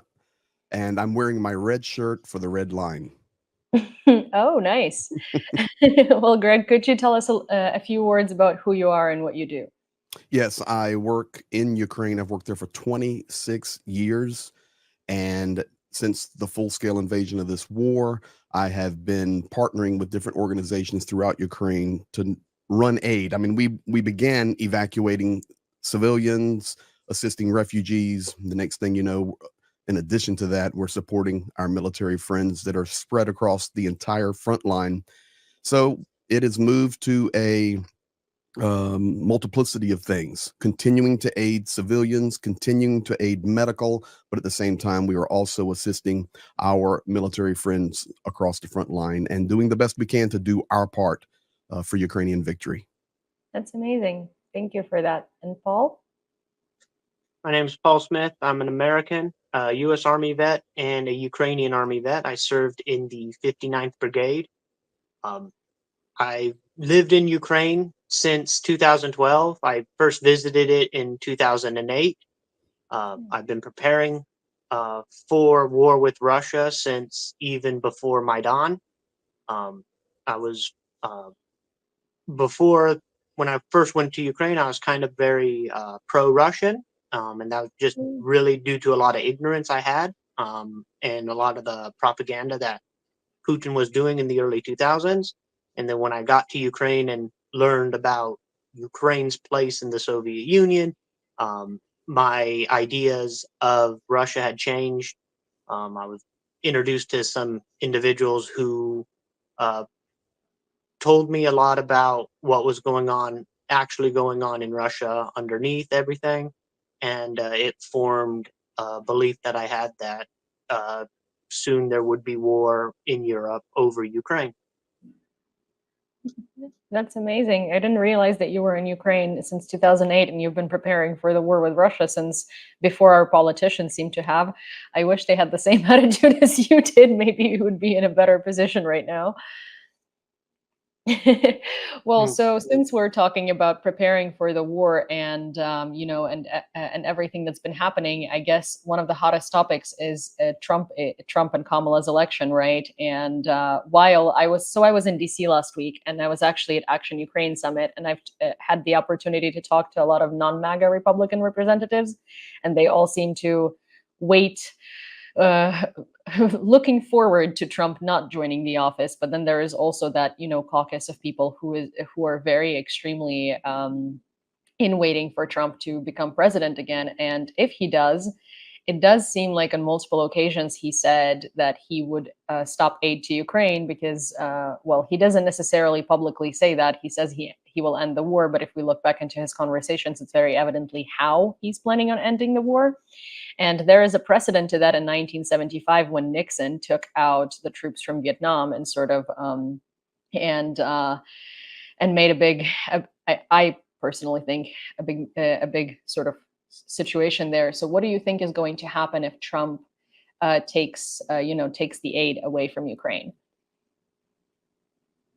Is that to you, Paul? Well, if Trump does take away the aid from Ukraine, Europe could either do one of two things. Either Europe can draw back its aid in preparation for what Russia's going to do to Europe, or they might double or triple down and increase aid going into Ukraine. They might also allow Ukraine to use things like the Storm Shadow or if Germany gives the Taurus to be able to strike into Russia. When we get to that point, there's long-range strikes. I mean, it's more important that we disable Russia's ability to execute this war on Russian soil as well, instead of just allowing the just constantly getting aid from the United States or constantly getting aid from its partners in order to just fight Russia on Ukrainian soil. So Yeah. there could be that. Also, another thing that I think I should point out, it was the Trump administration was the one that first authorized lethal aid to Ukraine in 2018. However, the people that were surrounding Trump at that time have all said that they're no longer going to work in the new Trump administration. So the people that Trump's probably going to be filling within his new administration are those radicalized right-wing MAGA personalities that are buying into the Kool-Aid and are probably not going to be more acceptive of allowing Ukraine to receive the aid that it has been getting. Well, I actually am so glad that you pointed that out, because I do see a lot of people, when this conversation happens, where it's very evident these days in 2024 that the Democratic Party is a lot more hawkish, like we can call it that, a lot more hawkish on Russia than Republicans ever will be. People always draw back to Trump and giving Ukraine lethal aid. In 2018, I believe that happened, and it's interesting because the Republican Party is not what it was when Trump first took presidency, and the Democratic Party is not what it was when Trump first took presidency. If we think about it, it was always the Republicans who were supporting wars and who were giving lethal aid, and the Democrats who were kind of like pro-peace people who were trying to mend conflicts with thoughts and prayers. And now it's sort of the other way around, where if we stop the aid, Russia is going to get stronger and Ukraine is not going to survive. And it does seem like the Trump administration is quite pro-Russian at this point. So, Greg, maybe you have some commentary on that. Well, I think it's interesting, and I appreciate you, Yulia, because you're actually sharing spot on truth. And the reality is, here in the United States right now, there is no way to absolutely predict who will become the next president of the United States. And yes, we can analyze what we think Trump will do. It was just 48 hours ago, Zelenskyy coming out on a Fox News conservative interview and stating, we had our statements after our chat in New York City at Trump Tower, but the reality is Donald Trump told me directly that he will continue supporting Ukraine. Now, these are all talking points. The bottom line is right now, I think that the world is going to be in such chaos leading up to November and the election in the United States. We're seeing what happened in the Austrian election with the Austrian Freedom Party with Kyiv, and we see that the dominoes are starting to fall and affect other nations as well, such as Italy, the Netherlands, and France. And of course, the big elephant in the room is the American election, Donald Trump and Kamala Harris. What's going to happen? Have no idea. Will Donald Trump, if he wins, support Ukraine? Never. Never, to the point that is necessary for them to continue the battle at the level we are doing and increase it. It's not going to happen. He can say whatever he wants. He will say whatever is necessary right now to win the election. If we want to be fair, that's why Kamala Harris jumped on an airplane and went to the border, because she will do whatever is necessary right now to win the election. So to be completely honest and fair, Paul is here living in Ukraine. I've given 26 years of my life. I was just under glide bombs 2 weeks ago. We give our bodies and souls for this. But if anyone thinks they can predict anything before the November elections and the other elections and political movements that are happening inside Europe, it's you would be a charlatan or Nostradamus if you nail it. That's just all that's to it. And it's really frustrating. So what can we do? We can keep the pressure up. We can continue to communicate to our elected officials, and the grassroots effort around the world, much like we're doing right now at Red Lines, can continue to tell the truth. I will always stand by Peter Pavel. Peter Pavel is the president of the Czech Republic. 20 months ago, I played a video on one of my live streams, and at that time, my channel had not grown to the level it has, nor our aid had moved to the level that it has. It has just exploded over the last 12 months. But I found this video and I played it. And Peter Pavel, first of all, political experience as the president of the Czech Republic, military experience as the NATO general. He has a good, solid worldview. He is pro-Ukraine. He stated point blank, Ukraine has until November 2024. This was spring 2023, until November 2024, because up until that point, we can predict, we can push, we can analyze, we can call on nations to support. But when it comes to the election season, and he was very clear, not only in the United States, but additionally throughout European nations, the world at that point will be teeter-tottering. And how it falls will determine how the world stands going forward with Ukraine. And the man is proving to be very accurate in his prediction. Well, he is pretty accurate. I mean, even looking at the media, every time there is an election season, I'm now seeing again the peace talks narratives and all of the world publications basically being like, oh, well, Ukraine should just, be realistic about their goals in the war. And it's very Russian narratives because, of course, not only is Russia investing in elections, Russia is a huge conglomerate of propaganda, and we are used to seeing it as consumers. I guess not we, but consumers of this propaganda are used to seeing it as bots and trolls online, but it's not just bots, it's Russia paying for Indian publications, for Pakistani publications, for publications from random countries to sort of start these narratives of, oh, an anonymous politician said this, and then New York Times picks it up, the WAPO picks it up, the Telegraph picks it up, and then here we have an explosion of, Ukraine needs to surrender basically all around the media during the election season. And if someone thinks that doesn't influence any opinions, then they're just naive, because it's creating a bubble, and it's creating a bubble of thinking, especially the people who are electing these politicians, right? They're reading the news and they're like, well, Ukraine is in a kind of in a stage where they need to give in anyway, so might as well just vote for someone else who's going to end this or something like that. As to Trump and Kamala, of course, they're doing everything to win the election. But I think the issue with Trump particularly is that he might tell Zelenskyy that he's going to be, continuing aid to Ukraine. But half of his politicians have hammers and sickles and Putin's portraits in their offices. And we've seen that throughout various different interviews of and quite popular American YouTubers, and you can't really, he hires these people, he puts them in office, he rallies behind them. So it's pretty evident to me that there is a lot of Russian influence behind it. So no matter what he says and no matter where he goes, I don't think Donald Trump is going to be good for Ukraine. I think he's going to do exactly what not even his electorate wants him to do, but what Putin wants him to do. And well, I will just conclude with this and then throw it back to you or Paul. Mhm.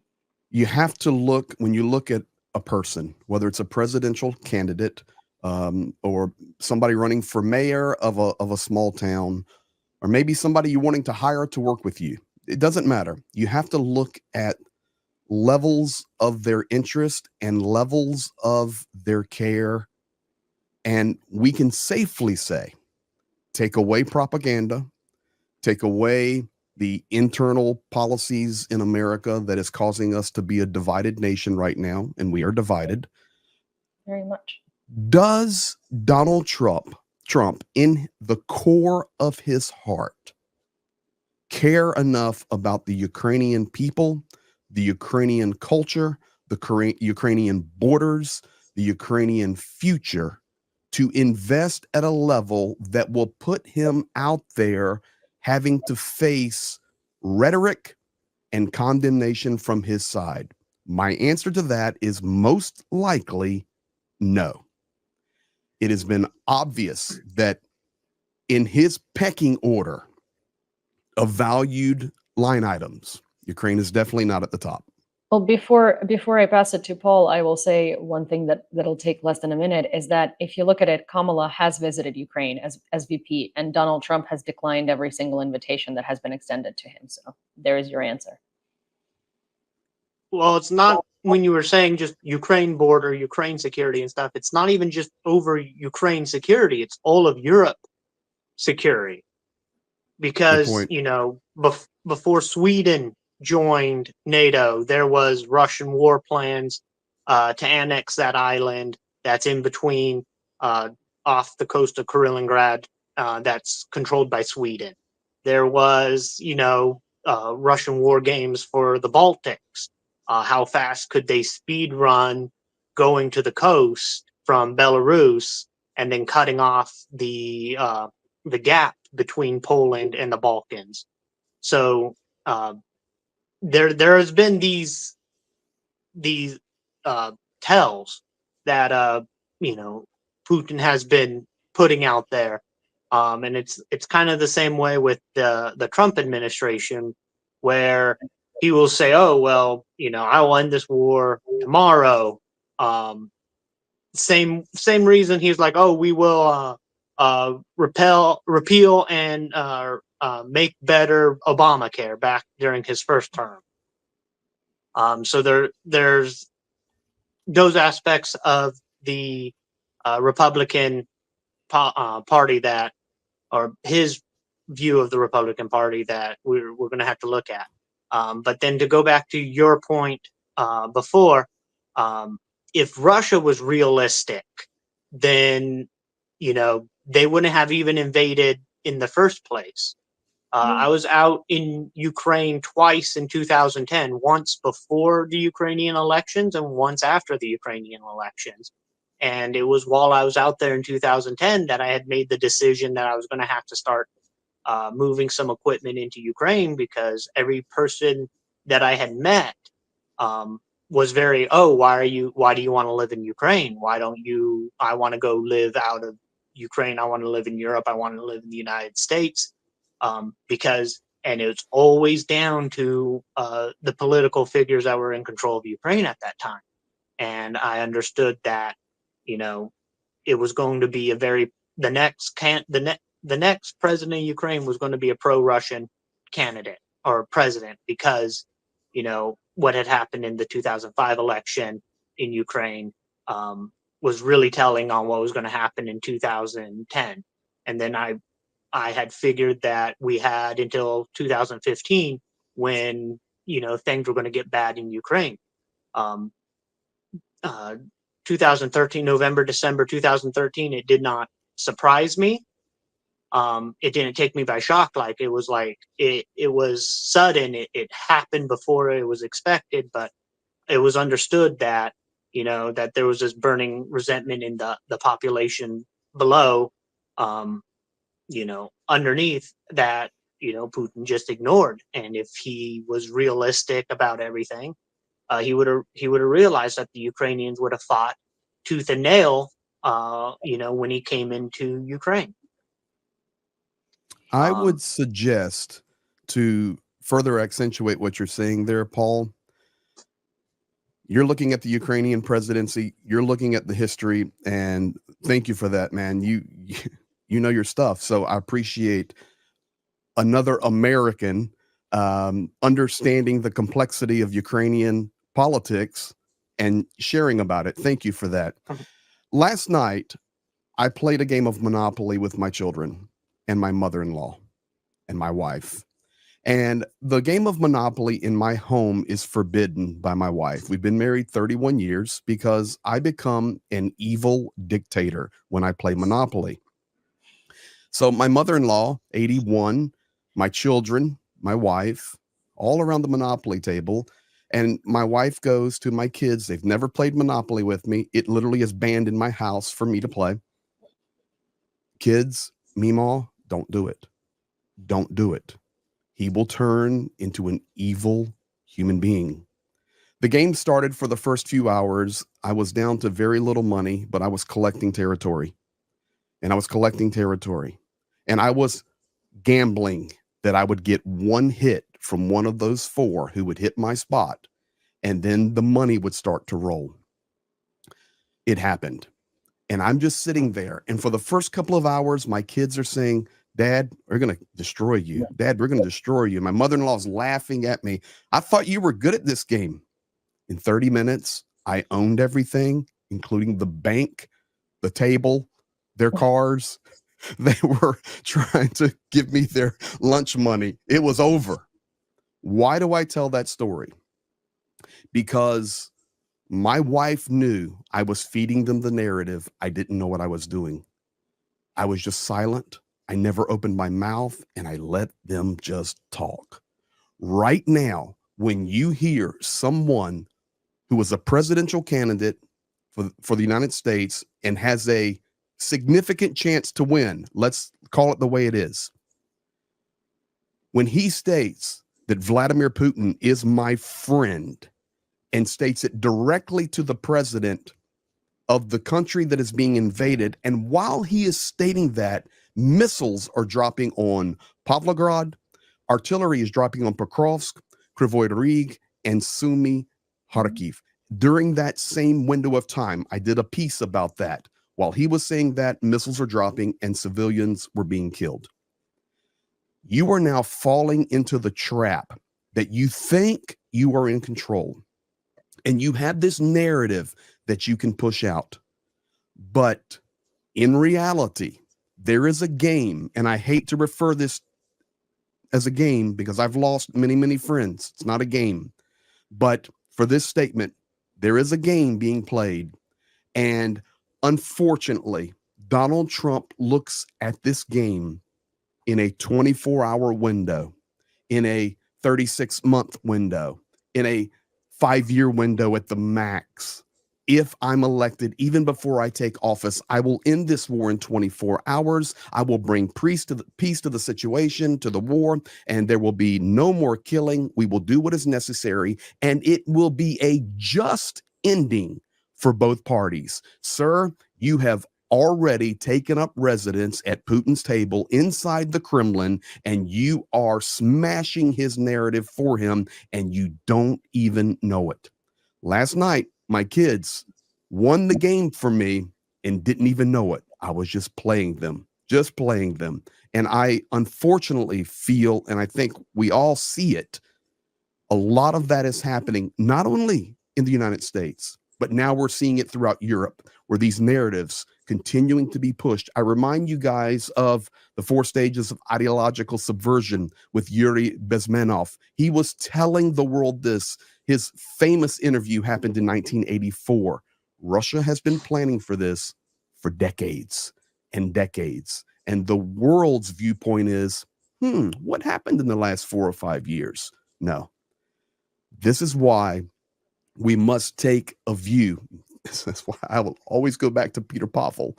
Peter Pavel is even saying, you guys don't get it. This has been happening for decades. So I'm hoping and believing that as we, grassroots efforts, continue to push truth to the best of our ability and the reality of the narrative that is truth and not propaganda, hopefully it gets into the right places where the people who have serious decision-making power can start to stand up for it and stand up for what's right, which of course is Ukraine here. Well, I find it, I find it very what you said very interesting. I think the biggest issue here is that, people usually don't tend to understand or get it unless they have been to Ukraine. And if they haven't, the majority of the people haven't and won't go to Ukraine. Americans, especially Americans, we have a hard time traveling. The United States is a very large country to begin with. But so I was talking to Don Bacon, who is a congressman. And he's very Republican, but very pro-Ukrainian. There is a Russian worship "Go F Yourself" thing in front of his office. It's a very nice poster. Well, it skips the Russian worship part. It just says "Go F Yourself" in Ukrainian, and it's a Ukrainian flag. And he, he went to Ukraine and he said, "I get it now." He supported Ukraine from the very beginning, but at the same time, I don't think it was as staunchly as after he visited.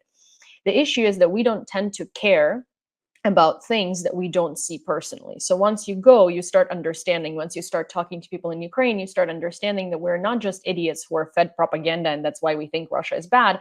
We actually know what we're talking about. And the issue that we're experiencing on the internet, right? It's almost as if the second that you went to Ukraine, you stopped being an American. You started being a person influenced by Ukraine who doesn't know what you're talking about. And your time in Ukraine is now playing against you, not for you and for your knowledge. Because the majority of the people, A, will never go and will, especially those that don't support Ukraine, they will look at it as, oh, you got brainwashed while you went to this country. And it's like, no, I did not get brainwashed. I just spoke to people who live in that country. And I've, in my own eyes, seen that they know what they have gone through and they know what Russia is and they know the threat that Russia is. Which also brings me to the point that I don't think, I guess Europeans are starting to get it now, but Americans are still so far away from it. It's not about letting Ukraine win for America, right? Because if we drop all of the like people are dying and we care about people, in reality, that doesn't do anything to America and an average American, right? But it's about making Russia lose because Ukraine is not a problem for the United States. It would be a great addition once Ukraine is recovering, right? It's a great ally, but it's also like you're not winning or losing anything, right? But with Russia, you are losing a lot if you are letting Russia win because Russia has been since the Cold War and since the Soviet Union, since well, way back when, a big adversary of the United States because Russia is an imperial nation. And while, yes, there are people who keep saying America is an imperial nation too, but it's like American imperialism is kind of modernized to 2024, and we are sort of living with something that we have done way back when, right? We're not conquering new countries. We're not trying to take new territory. Russia is an old school imperial power that genuinely wants to be the Russian Empire. And the only thing standing in the way of that is the Western world at the head with the United States. So if anyone should be scared of Russia, it's the US because the US is the biggest threat to Russia and Russia's plans. And while obviously Russia is likely never going to bring tanks into the US, tanks don't have to be rolling through the US for Russia to invade it because again, we're seeing hammers and sickles in American elected officials' offices. If that's not an invasion, I don't know what is. Ideological invasion. Yeah. One of the things that like a lot of people, well, first off, I kind of see Putin now as the South Park movie version of Saddam, where like he'll do something bad, and then you'll be like, "Come on, man," and then you're like, "Oh, okay, everything's fine," and then he does something bad again, and that's what's going to be happening here in Europe and in the United States after the war in Ukraine, if Putin is allowed to win or at least achieve the majority of his goals. So when a lot of Americans who don't get to see that, they don't care about the death tolls, because when you hear that X amount of civilians have been killed so far in Ukraine, unless you are, as an American, directly connected to that person in some way, it's just another news feed, another news story on your feed, and you're just swiping down, to the next thing. And that was a problem I had, in America while being here, even before all this trouble between Russia and Ukraine had even really first materialized. So when I talked to a lot of Americans out here, when I was at DC as well this past week. This was my third Ukrainian Action Summit, and I was able to one particular congressman. The first meeting I did with him was my first Action Summit, and he accidentally just walked into the meeting, like not understanding that, we're meeting with his aide, and then he sat down and we kind of discussed stuff, and his opinion of Ukraine had changed because while I was sitting there, I was actually an American vet. A family member of mine lived in his district, so he and I were discussing things because I've been to his district plenty of times, and we were discussing things and bonding over that, and that had actually really shifted his thought of he was towing the Trump line regarding, what foreign policy should be for America, and he wanted nothing to do with Ukraine. However, we were able and lucky enough to get an interview with his aide, and when he walked in, it was really, able to solidify my personal stories, which then just brought that meaning home for him, and Yeah. allowed him to view it more broad, a more positive light towards Ukraine. Yeah, I mean, I agree with you completely. It's sort of like we only care about the things that affect us, right? And that's just human nature. And one of the reasons why I sort of quit my job and started doing what I'm doing, because I was a UX designer before I started doing political commentary, is because, and I fully understand this, I'm very palatable for an average American because while I'm Ukrainian and I was born and raised there, I sound incredibly American. And I've also lived here for a very long time. And so for someone who is watching the news about Ukraine, it's obviously a lot easier to understand me and listen to me than it would be to someone who appears very Ukrainian and has like an accent and stuff. And this is just reality, right?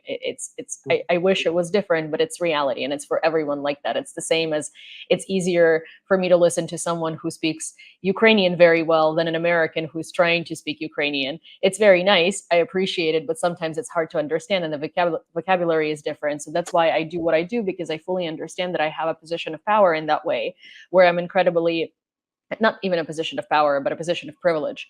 I'm very Ukrainianized, but I'm also incredibly Americanized. And I'm trying to make that bridge. And so it's very helpful when there are people like you and there are people like Greg who have been to Ukraine, who completely understand the Ukrainian context and then talk about it. Because I think that does, especially for our leaders and for Congress people, I think it really does make a difference. I will even give an example. We were meeting with a senator. I won't say who he is, but he was in the National Guard, and I was there with Bill, who's an incredible Ukrainian advocate. He's also American. He's from California, and I was also there with Wikipedia. It's his call sign. He's an Azov fighter who was in Mariupol, was in Azovstal, went through Russian captivity. He now uses a bionic prosthetic for his leg. And he speaks English pretty decently. So I really wanted him to come and sort of talk to our elected leaders with us, because I thought it would make an impact. Now, a lot of people don't know what branch of the military Azov is. So when you talk to a senator or to a congressman and you just say, hey, I'm, a former fighter of Azov, they think of like, oh, okay, hero, because Mariupol and Azovstal, but they never think National Guard. So this particular senator, he served in the National Guard. So I made that connection to him and my friend Wikipedia, because I was like, you both served in the same branch of the military. And that conversation changed immediately, because now they have something that they both went through, they bonded over. And I believe that that's, that conversation would have gone well, but would not have gone nearly as well had they not shared this.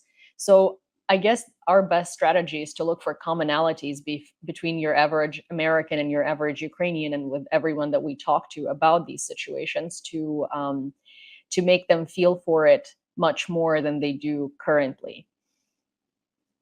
It's one thing that sorry. Go ahead. Let me go ahead. just real quickly off of that.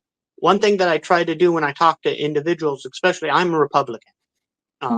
My entire family is Republican, and about half of them are kind of MAGA supporting Republicans. The other half are, your traditional Republicans, pre-Trump Republicans, your Bush and your Reagan Republicans. So when I talk to other individuals, other friends of mine who are Republicans, one of the things that I try to do and try to draw first off is this is Ukrainians' fight against a tyrannical government, which is a huge point for a lot of us Republicans here who feel that, if we have a democratic president, that it's going to go into this tyrannical. They want to control everything and run everything. And if we had those friends of mine who have been against Ukraine see that Ukraine is fighting that fight that they want to fight, that they're fighting an overreaching, overbearing, tyrannical government who wants to control and restrict their freedoms, then it's a much easier entryway for me to talk to these guys about a lot of this stuff. And I've been able to get some of my friends and some of my previous acquaintances to understand how important it is to continue to support Ukraine simply on just that fact alone. And when I talk to them, they know nothing about Russia, they know nothing about Ukraine, but they see what they're being fed by either their talking heads online or through their news media saying, oh, well, U.S. shouldn't be involved in Ukraine, we should get out. It's actually the opposite. We should be doing more to support Ukraine for their fight of freedom and their rights to live the way that they want to live, and not how some government is forcing them to live. So Well, sorry about that, Greg. Oh, no problem. No Do you problem. mind if No, I go add ahead. something? Sure. So what I was going to say is that it probably again comes back to two precedents, which is Nixon pulling troops out of Vietnam, right? And Trump, well, I guess that one is contested, right? But Trump signing the deal to pull troops out of Afghanistan, right?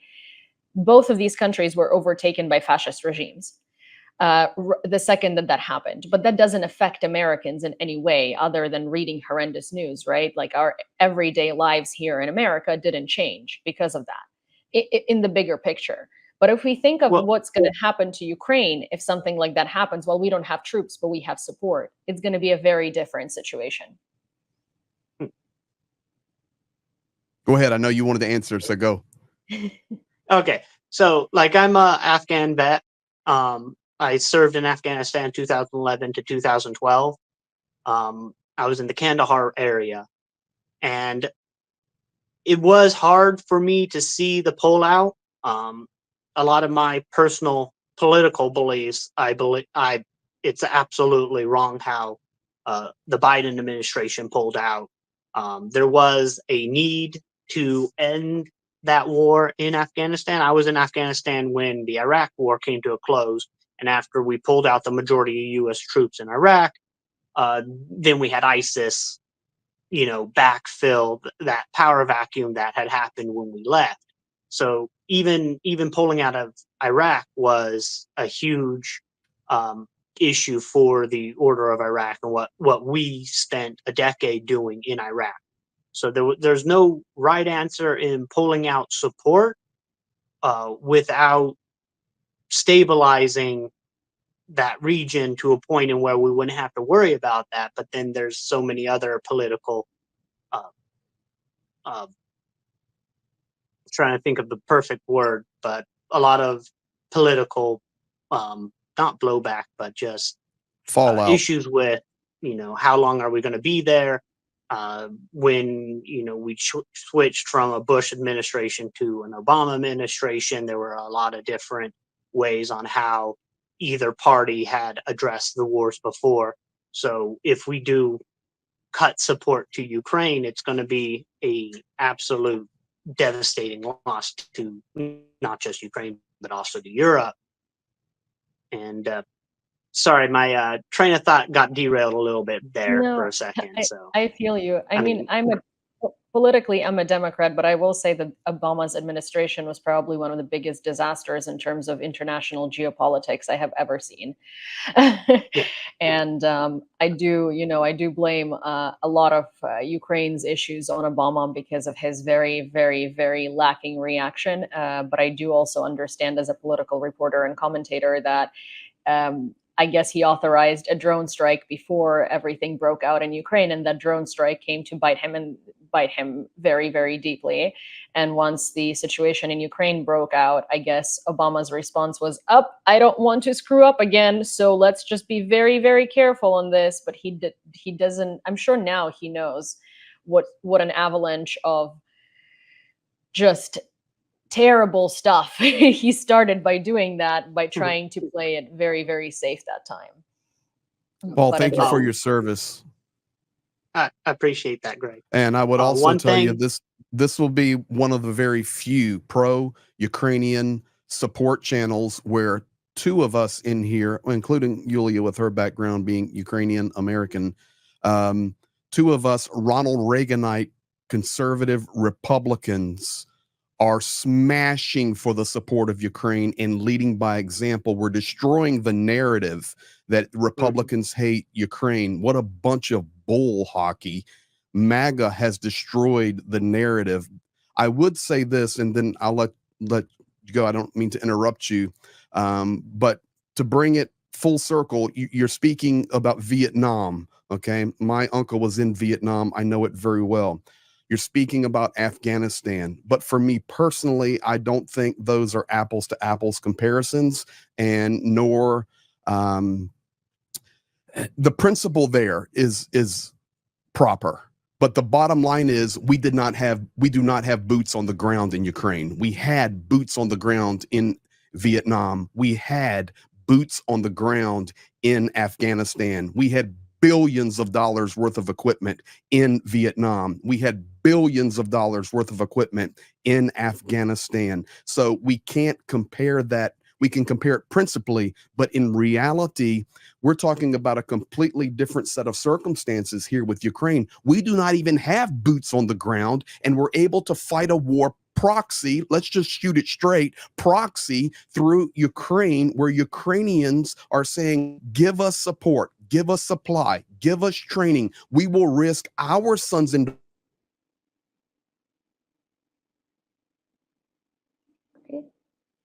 Most inconvenient time to freeze. Yeah. The most inconvenient time to freeze. I was wondering if it was me, maybe, but it seems like it's Greg. Give him a second. Yeah. Oh, Greg, you're back, but you froze on the most inconvenient time. I will catch you up on where you froze. We'll use our sons and daughters. Yeah, we'll use our sons and daughters. We will fight for freedom. We know how to fight Russia. In fact, I can bring that right back to what Vladimir Zelenskyy said this past weekend in the United States in his interviews. With all due respect, and I'm basically quoting him, with all due respect, you in the West and the United States specifically, you may think you understand Vladimir Putin. You may think you understand the Kremlin, but the reality is you do not know how to fight against the Kremlin, Vladimir Putin, and this propaganda machine. We as Ukrainians do know how. So please help us, and we will fight the fight for you.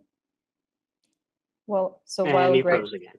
yeah, while Greg is freezing again, what I will say while we're waiting for him to unfreeze is what I always say is, the United States and other Ukrainian allies have all the means to fight Russia, but don't know how to. Ukraine has no means to fight Russia, but knows exactly how to. And we need to start collaborating a little more on that in that regard, because we have all of the knowledge and you have all of the means. Why aren't we not combining it efficiently? Well, one thing that I wanted to add back to your Obama statements was that during the Obama administration and during the Russian soft invasion of Ukraine back in 2014, we did have the ISIS issue to address. And there were information that I had been told, and I can't verify it, but it does seem plausible to me that Obama had a much softer hand with Ukraine simply because he wanted more cooperation with Russia in Syria than he would have gotten if he just started sending out to Ukraine lethal aid and allowing Ukraine to build up and then, train. Imagine what Ukraine would be right now if in 2016 they were getting pilots trained on the F-16, if they were getting tank crews trained on Western tanks and maintenance personnel trained on maintaining these vehicles, as well as a NCO corps being developed in Ukraine for a more modern Western Ukrainian military, Putin would have made Obama's job in Syria that much harder without any cooperation. And then at the same time, you see really how I just froze a little bit there, didn't I? I don't know. But you will see how, a lot of Obama's choices towards supporting Ukraine was really based on which evils he would wanted to address first, either the ones in Syria with ISIS, because he didn't want to put troops back into the Middle East, and that was his huge driving force. But then at the same time, this really played into Putin's game of allowing Putin to do stuff that he wanted to do in Ukraine, in the Middle East, and then down in Africa with impunity, which allows him to build this sense of self where he can do this and then he's going to get away with it. And then this is a very dangerous mindset that he has, because he's going to go into the Balkans, he's going to go into Poland. He's already preparing his population through his media and propaganda, saying, oh, look, the Polish, they hate you, they want to kill you, they're coming for you. And he's riling up his population. And then at the same time, going into Western nations like the United States and Europe with his propaganda machines, and then saying like, oh, we don't need to support Ukraine. Ukraine is full of Nazis, and it's full of, people who hate democracy, and they want to see the world burn. And it's just what's going on in this time now. That narrative, excuse me, Yulia, that narrative does work, though. We don't agree with it, but it works. If we take it back to 1956, Nikita Khrushchev stated, we will take the United States from within without ever firing a shot. And I know people want to look at that and say, you're clueless, dude. That's just history. Well, take a look at what's happening now. Take a look at what's happening now, all these 70 years later. I will say this, when the full-scale war unfolded, I went into Ukraine for my first time. I had some friends here in the United States that in a military security unit. No.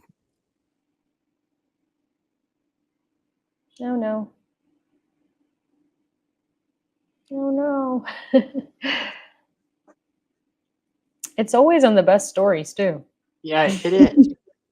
It's Russian hackers. I know, right? They're suppressing the truth.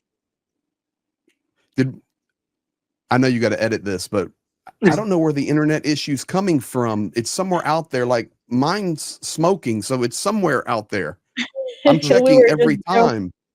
We were just joking that it's Russian hackers. They've yeah, because I can see my network connections over here, and it's perfect. So something's going on. Yeah, mine seems to be good too. Weird. It's weird, but I will say this: when I came for my first run to evacuate civilians, drop some medical aid, and help really early in the war, I have some friends. They're based in Georgia, and veterans of the Iraqi war. He now started a private security.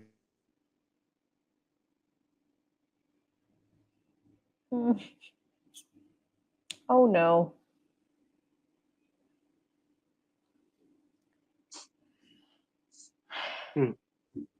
At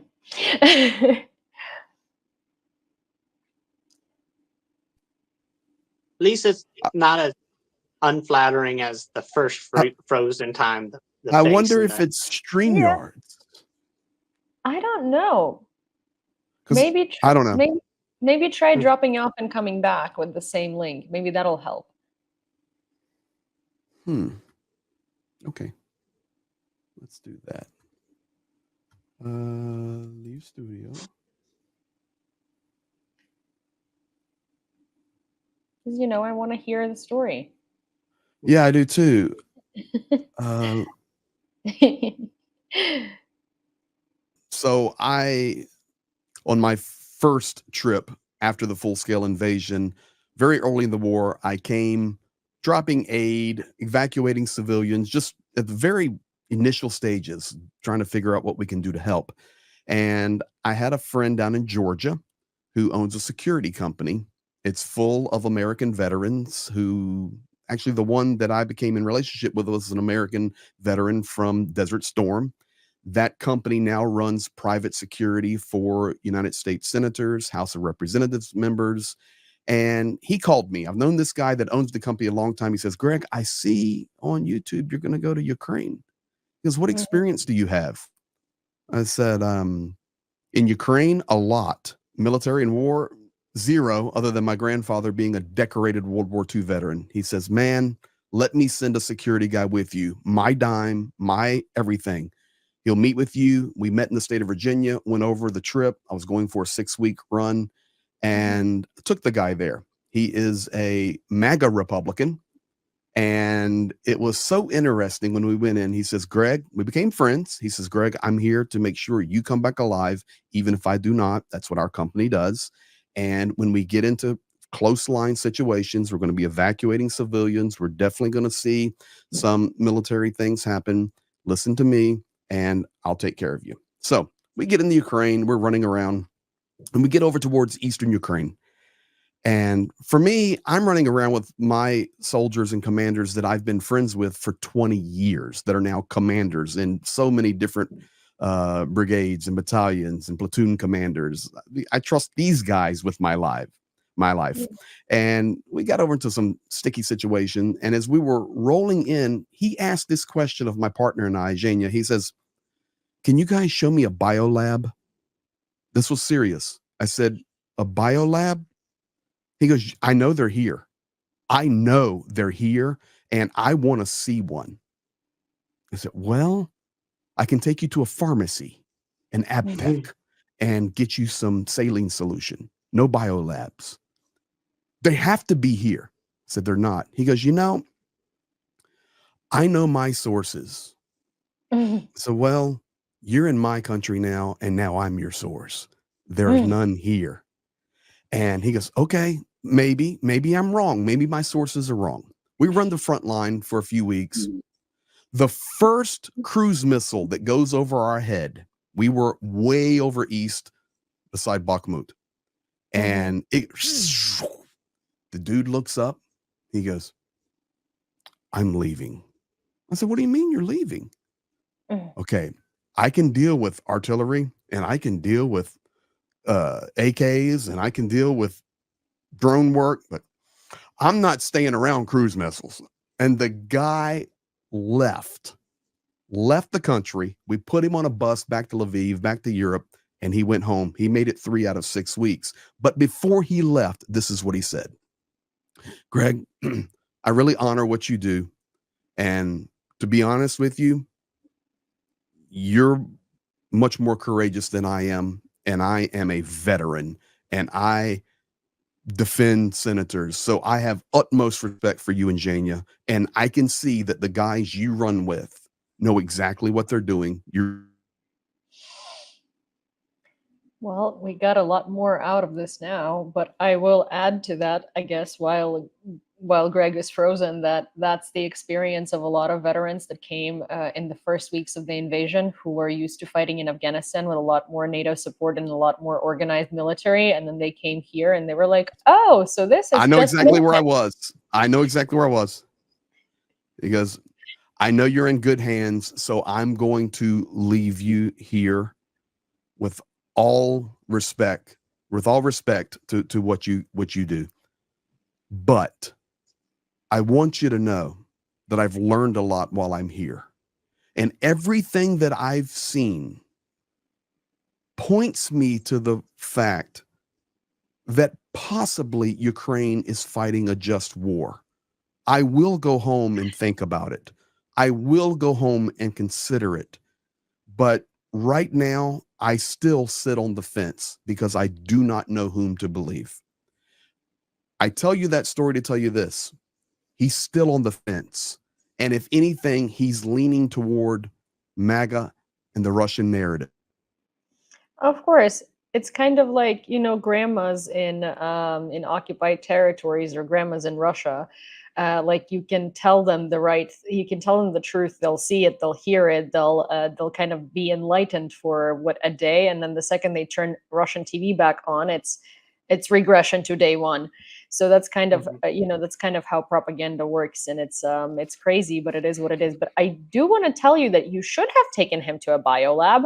I keep telling Americans that they live next to biolabs. There is like 20 of them in my neighborhood. It's like, if you want to get blood work done, you send it to a biolaboratory. So you yourself can always go and get your allergy tests, I don't know, get checked for STDs. All of that is done in a biolaboratory. I can personally recommend, these quick care, fast care, whatever facilities that are all around every state. They're called in different ways, but they're urgent cares. And yeah, you can go check out a biolab by yourself. We do have the bottom line is this.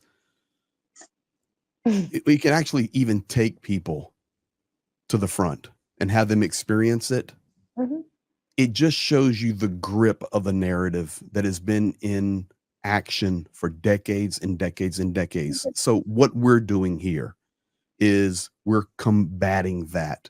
And we have to understand reality. I fully stand in support for Ukraine and the victory of Ukraine and fighting for the West, fighting for my children, fighting for our future, fighting for global stability, all of that. But if we think that one little Rammstein meeting or one presidential election or this narrative from this expert is going to change anything overnight, it's not going to happen. This is a long game play. This is a marathon, not a sprint. And that's why I'm very appreciative of you, Yulia, and I'm appreciative of Paul and others, that we are fighting for truth. And if we don't give up, if we keep going one by one, we'll clip it off. We'll clip it off. We'll clip it off. And that's what we can do to change the narrative. And in changing the narrative, the support that Ukraine desperately needs will come, and it will be overwhelming. And you talk about red lines. Let's push the red line. Let's push it. That's how I view it. You want to talk red lines, Mr. Putin? And if this happens, I'm going to consider nuclear, and Lavrov in New York. Remember, we're a nuclear nation. My answer would have been, if I was the president, you need to remember that we're nuclear. And if you even mention that word again, we will smash you. It's over then, because we need that type of discourse from leaders. And secondly, what we're doing to battle against the propaganda. And from that, I believe victory can and will come for Ukraine. I agree with that. And I love that, this very, very powerful statement ended with Greg freezing again, because it would not be this stream if that didn't happen, or this recording if that didn't happen. But we are sort of running. It's a great conclusion, because I do want to say, I think I would say, so here's what we're going to do. Greg said a very great quote. I'm going to say a quote, and then you're going to say a quote. Sorry, going to have to. I'm here. Yulia, I got a lot of gear going over here, and I promise you, my internet is perfect. I'm running through my studio setup right now. Everything is perfect. So I don't know what's going on. I think we're sharing so much truth that they're fighting us right now. Hey, I believe you. I mean, listen. listen. You again. Oh no. Well, I do believe, Greg, because my internet in Ukraine is much better than Spectrum over here, which, if you're watching this, please do something with your connection in Brooklyn, because it's always awful. But what I do want to say is that, we always think about Russia's red lines and what Russia is going to be upset about and what Russia is not going to be upset about, and how we have to tiptoe around Russia. But we are the United States of America. We're one of the most powerful countries in the world militarily. Why the most are we powerful country militarily? Thank you. Why are we not thinking about why are we not making Russia fear our red lines, and not even red lines, but pink lines and orange lines and whatever, gray lines and things that, why is Russia not scared of making steps forward that could potentially piss us off? Because if we look at it from a standpoint of literally everything, we are much stronger than Russia in every regard, economically, militarily, every regard. Why are we so scared of Russia? I'm gonna say my quote right now, and it's the speak softly but carry a big stick. United States keeps speaking softly to these dictators, and it's not until stuff like Saddam Hussein in Iraq or the Taliban in Afghanistan and Al Qaeda in Afghanistan do they experience the stick. And Wagner back in Syria, they experienced the stick. But Russia itself hasn't really experienced getting hit with this big stick yet. And it kind of segues into one of the other points where we were going to discuss, is allowing Ukraine to use these long-range fires to take out military targets in Russia, right? So buddies of mine, they're currently having vacation in Kursk at the moment, and Ukraine has crossed every red line that Russia has put forward. And then when I was in DC this past week, I wanted to let the congressmen and senators really push the Biden administration in order to allow us to use long-range fires against valid Russian targets on Russian soil. And that's really the only way that this war is going to end. Every time that I go out there to get money for military aid, it's like, I need this money to get this rocket launcher to destroy this tank. I'm going to come back in a little bit because I'm going to need another rocket launcher to destroy another tank. So we need to get that rocket, and use that rocket to destroy the tank factory, to destroy the railhead that is transiting these military supplies into Ukraine. We needed these rockets, these long-range munitions to take out the hardened ammo supply depots, right? So Ukraine's done really great at taking out the ones where they're outside on the ground, but Russia's not going to make that same mistake twice. They're going to start hardening their ammo supply depots. We need to take out these airstrips that are launching the jets that are dropping these glide bombs. So until Russia experiences that stick, they're not going to take anything that we say seriously. And you see it in the faces when they capture Western equipment. The United States and her allies have been giving Ukraine equipment that dates back into the early 90s and 80s and stuff. And we had actually ended up capturing a BMD-2 that had a stamp on it that was made in 1983. And that tank itself, you could have mistaken it for something that was made in World War II with the optical sights that it had. It had no electronics inside of it whatsoever, other than running the basic electrical components, the same thing that you would have on a car, like your lights, the starter of the motor, the hydraulic systems for the turret. So Russia has experienced understanding what aid the United States is sending to Ukraine.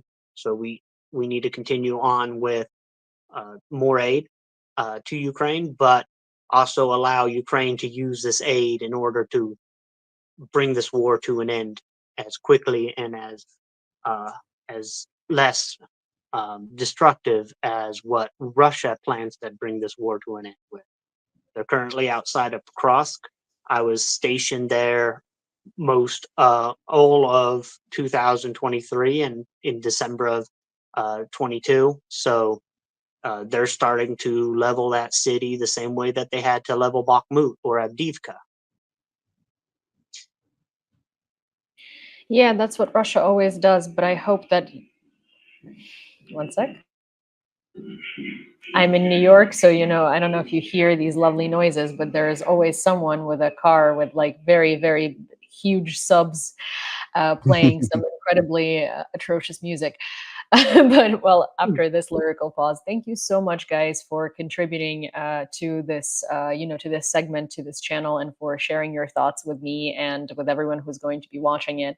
I do feel like it was a great team here, and while we might not have gone over all of the questions that I guess we wanted to touch on today, I think we've done a lot more than that. I think we've given a very big insight and perspective into how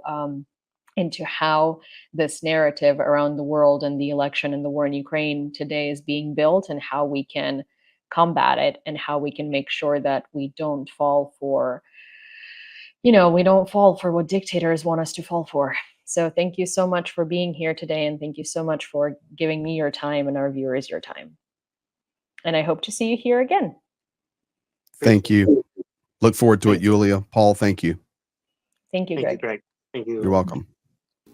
Well, this was Redlines, and I hope we crossed some of yours. If you would like to hear more conversations like these with brilliant minds that have a lot to contribute to the understanding of Ukraine and Russia's aggression against it, please don't forget to subscribe to The Gaze and UATV English. In the meanwhile, also do like this video and share it with a friend. Maybe they're interested as well. And do give us a comment, because I personally read all of them, and I would love to know your opinion on everything that we've talked about. And I will see you next time, crossing some more of your red lines and hopefully setting some more fires to the internet. On the night of September 29th, 125 drones attacked targets in 8 regions of Russia. The Russian Defense Ministry said they traditionally reported that all drones had been shot down and destroyed. However, according to the General Staff of the Ukrainian Armed Forces, as a result of the attack, a large military warehouse in Volgograd region was hit. Attacked an arsenal for the storage and modernization of missile and artillery weapons of the Russian occupiers near the village of Kotlubань, Volgograd region. According to our information, an echelon of Iranian missiles had arrived at this arsenal on the eve of the strike. From a publication on the Telegram channel of the General Staff of the Ukrainian Armed Forces. There is a shooting range where they shoot off all the modernized and new weapons. Apparently, some of the Iranian missiles were brought there. Satellite images revealed a fire. The armory seems to be intact. But what we are really interested in is not the arsenal, but this train with ammunition. And here is a very important question: whether the launcher was Iranian. A fire was also recorded in the Krasnodar region, presumably at a military facility. The video was published on social networks by local residents. Experts believe that the Russian Navy airfield in Yeysk could have been hit by drones. From that exact field, Russian army regularly launches drones at Ukraine. There are at least a few locations in the south that should be targeted. Shauda, Yeysk, Primorsko-Akhtansk. These are the main sites from which Russians launch their drones. Do you remember when there was a hit on the range in Yeysk? And as a result, the operators of these drones were also eliminated. And then, for a certain period of time, they stopped launching drones from that field. Today the enemy has resumed combat operations from there again. Accordingly, the defense forces again have a new target to strike back at. Such targeted strikes on Russian military facilities affect the logistics of the Russian army, experts say. For example, according to the UK Ministry of Defense, UAV strikes on arsenals in Tikhoretsk and Toropets destroyed at least 30,000 tons of artillery and small arms ammunition in open and bunker storages. The strikes will almost certainly cause, at a minimum, short-term disruption to Russian artillery and small arms munition supplies, critical resources in a war of attrition dominated by mass fires. It is highly likely this will force further dispersals in the burden on an already stretched system, from a UK Ministry of Defense publication on social network X. Experience has shown that Moscow cannot fully cover all strategically important military facilities with air and missile defense systems. It is a very complex air defense system on the one hand, and on the other hand, we see that we are managing to break through it, including due to the fact that the enemy is bringing air defense systems here to the south, to the temporarily occupied territory of Crimea. This means that they are becoming fewer deep inside the territory of the Russian Federation. Estonian intelligence forecasts that successful airstrikes on Russian military arsenals could have an impact on the situation on the front as early as October. Estonian Army Lieutenant Colonel Janek Kesselman noted that the intensity of shelling by Russian troops is already decreasing, while the effect of destroying the arsenals is not even yet visible. Reported by Anastasia Tarnavska, Nikita Skoblikov, UATV News.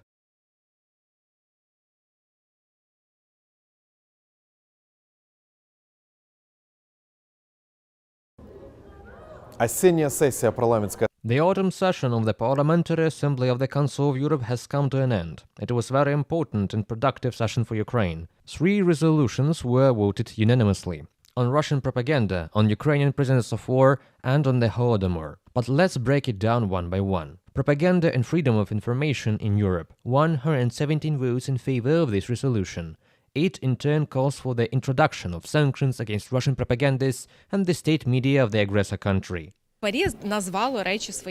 Parliamentary Assembly has recognized things as they are, in particular the fact that there is freedom of speech, but there is also propaganda and disinformation. Russian propaganda is inciting war and calling for the genocide of Ukrainians, and here there must be a firm response from all the members of the Council of Europe. Of course, it would be much better for these propagandists not just to be sanctioned, but to be on trial, like the Nuremberg process, when the editor of the Nazi newspaper was convicted for actually inciting war. The second resolution concerns Ukrainian prisoners of war, civilians and children. The debates and side events before the final vote lasted more than 1 day, in order to convey the international partners the terrible reality of Ukrainians in Russian captivity. Nariman Jalal, the first deputy head of the Majlis of the Crimean Tatar people, who had already been released from captivity, came to Strasbourg. The main thing now is to deal with unwillingness of some European countries to notice the brutality and outright lawlessness that the Russian Federation is carrying out on Ukrainian territories. The current Russian authorities in general live in the paradigm of Stalinist times. There are many analogies here, including their attitude towards prisoners of war, extermination, shootings, gulags, and so on. And in a political way as well, they simply cannot think differently. An important message in the resolution is to find mechanisms for the more active return of Ukrainian children deported by the Russian Federation. And what is very important is that the support of Ukraine's international partners in this regard is unwavering. So it is very good that there are coordination also, bring it back Ukraine, visibility for that with the first ladies, and so much international help as needed needs to also be provided. So this is of course difficult when it's a Russian territory, but also successful stories have been read. Was it in the last week 40 more children, and so this is why as a parent I can think that everyone is a one child for a family. So I don't want to get missed with the big numbers, because every children returned is an important gift back for Ukraine. In the end, the resolution was supported by all those present in the room, 74 votes in favor. The Ukrainian delegation was congratulated with applause.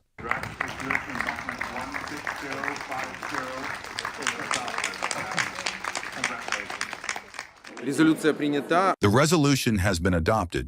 It goes on to all member states of the Council of Europe, and we hope that they will take part in the pressure that needs to be put on Russia to release our captured civilians, to stop the abuse and torture of them, to force them to be treated as required by international law and conventions.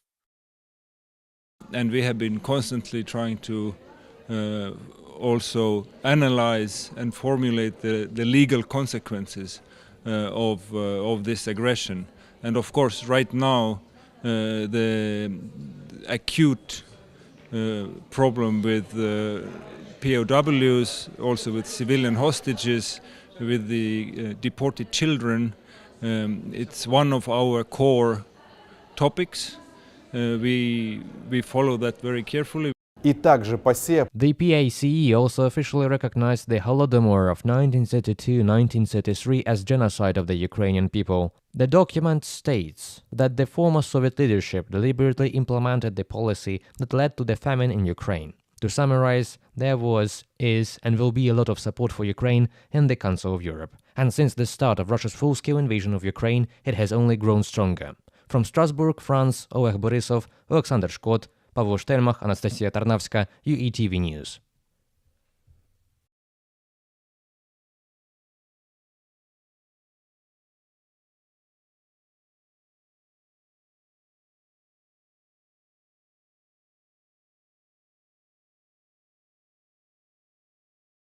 NATO is in safe hands, Jens Stoltenberg said at an official handover ceremony in Brussels.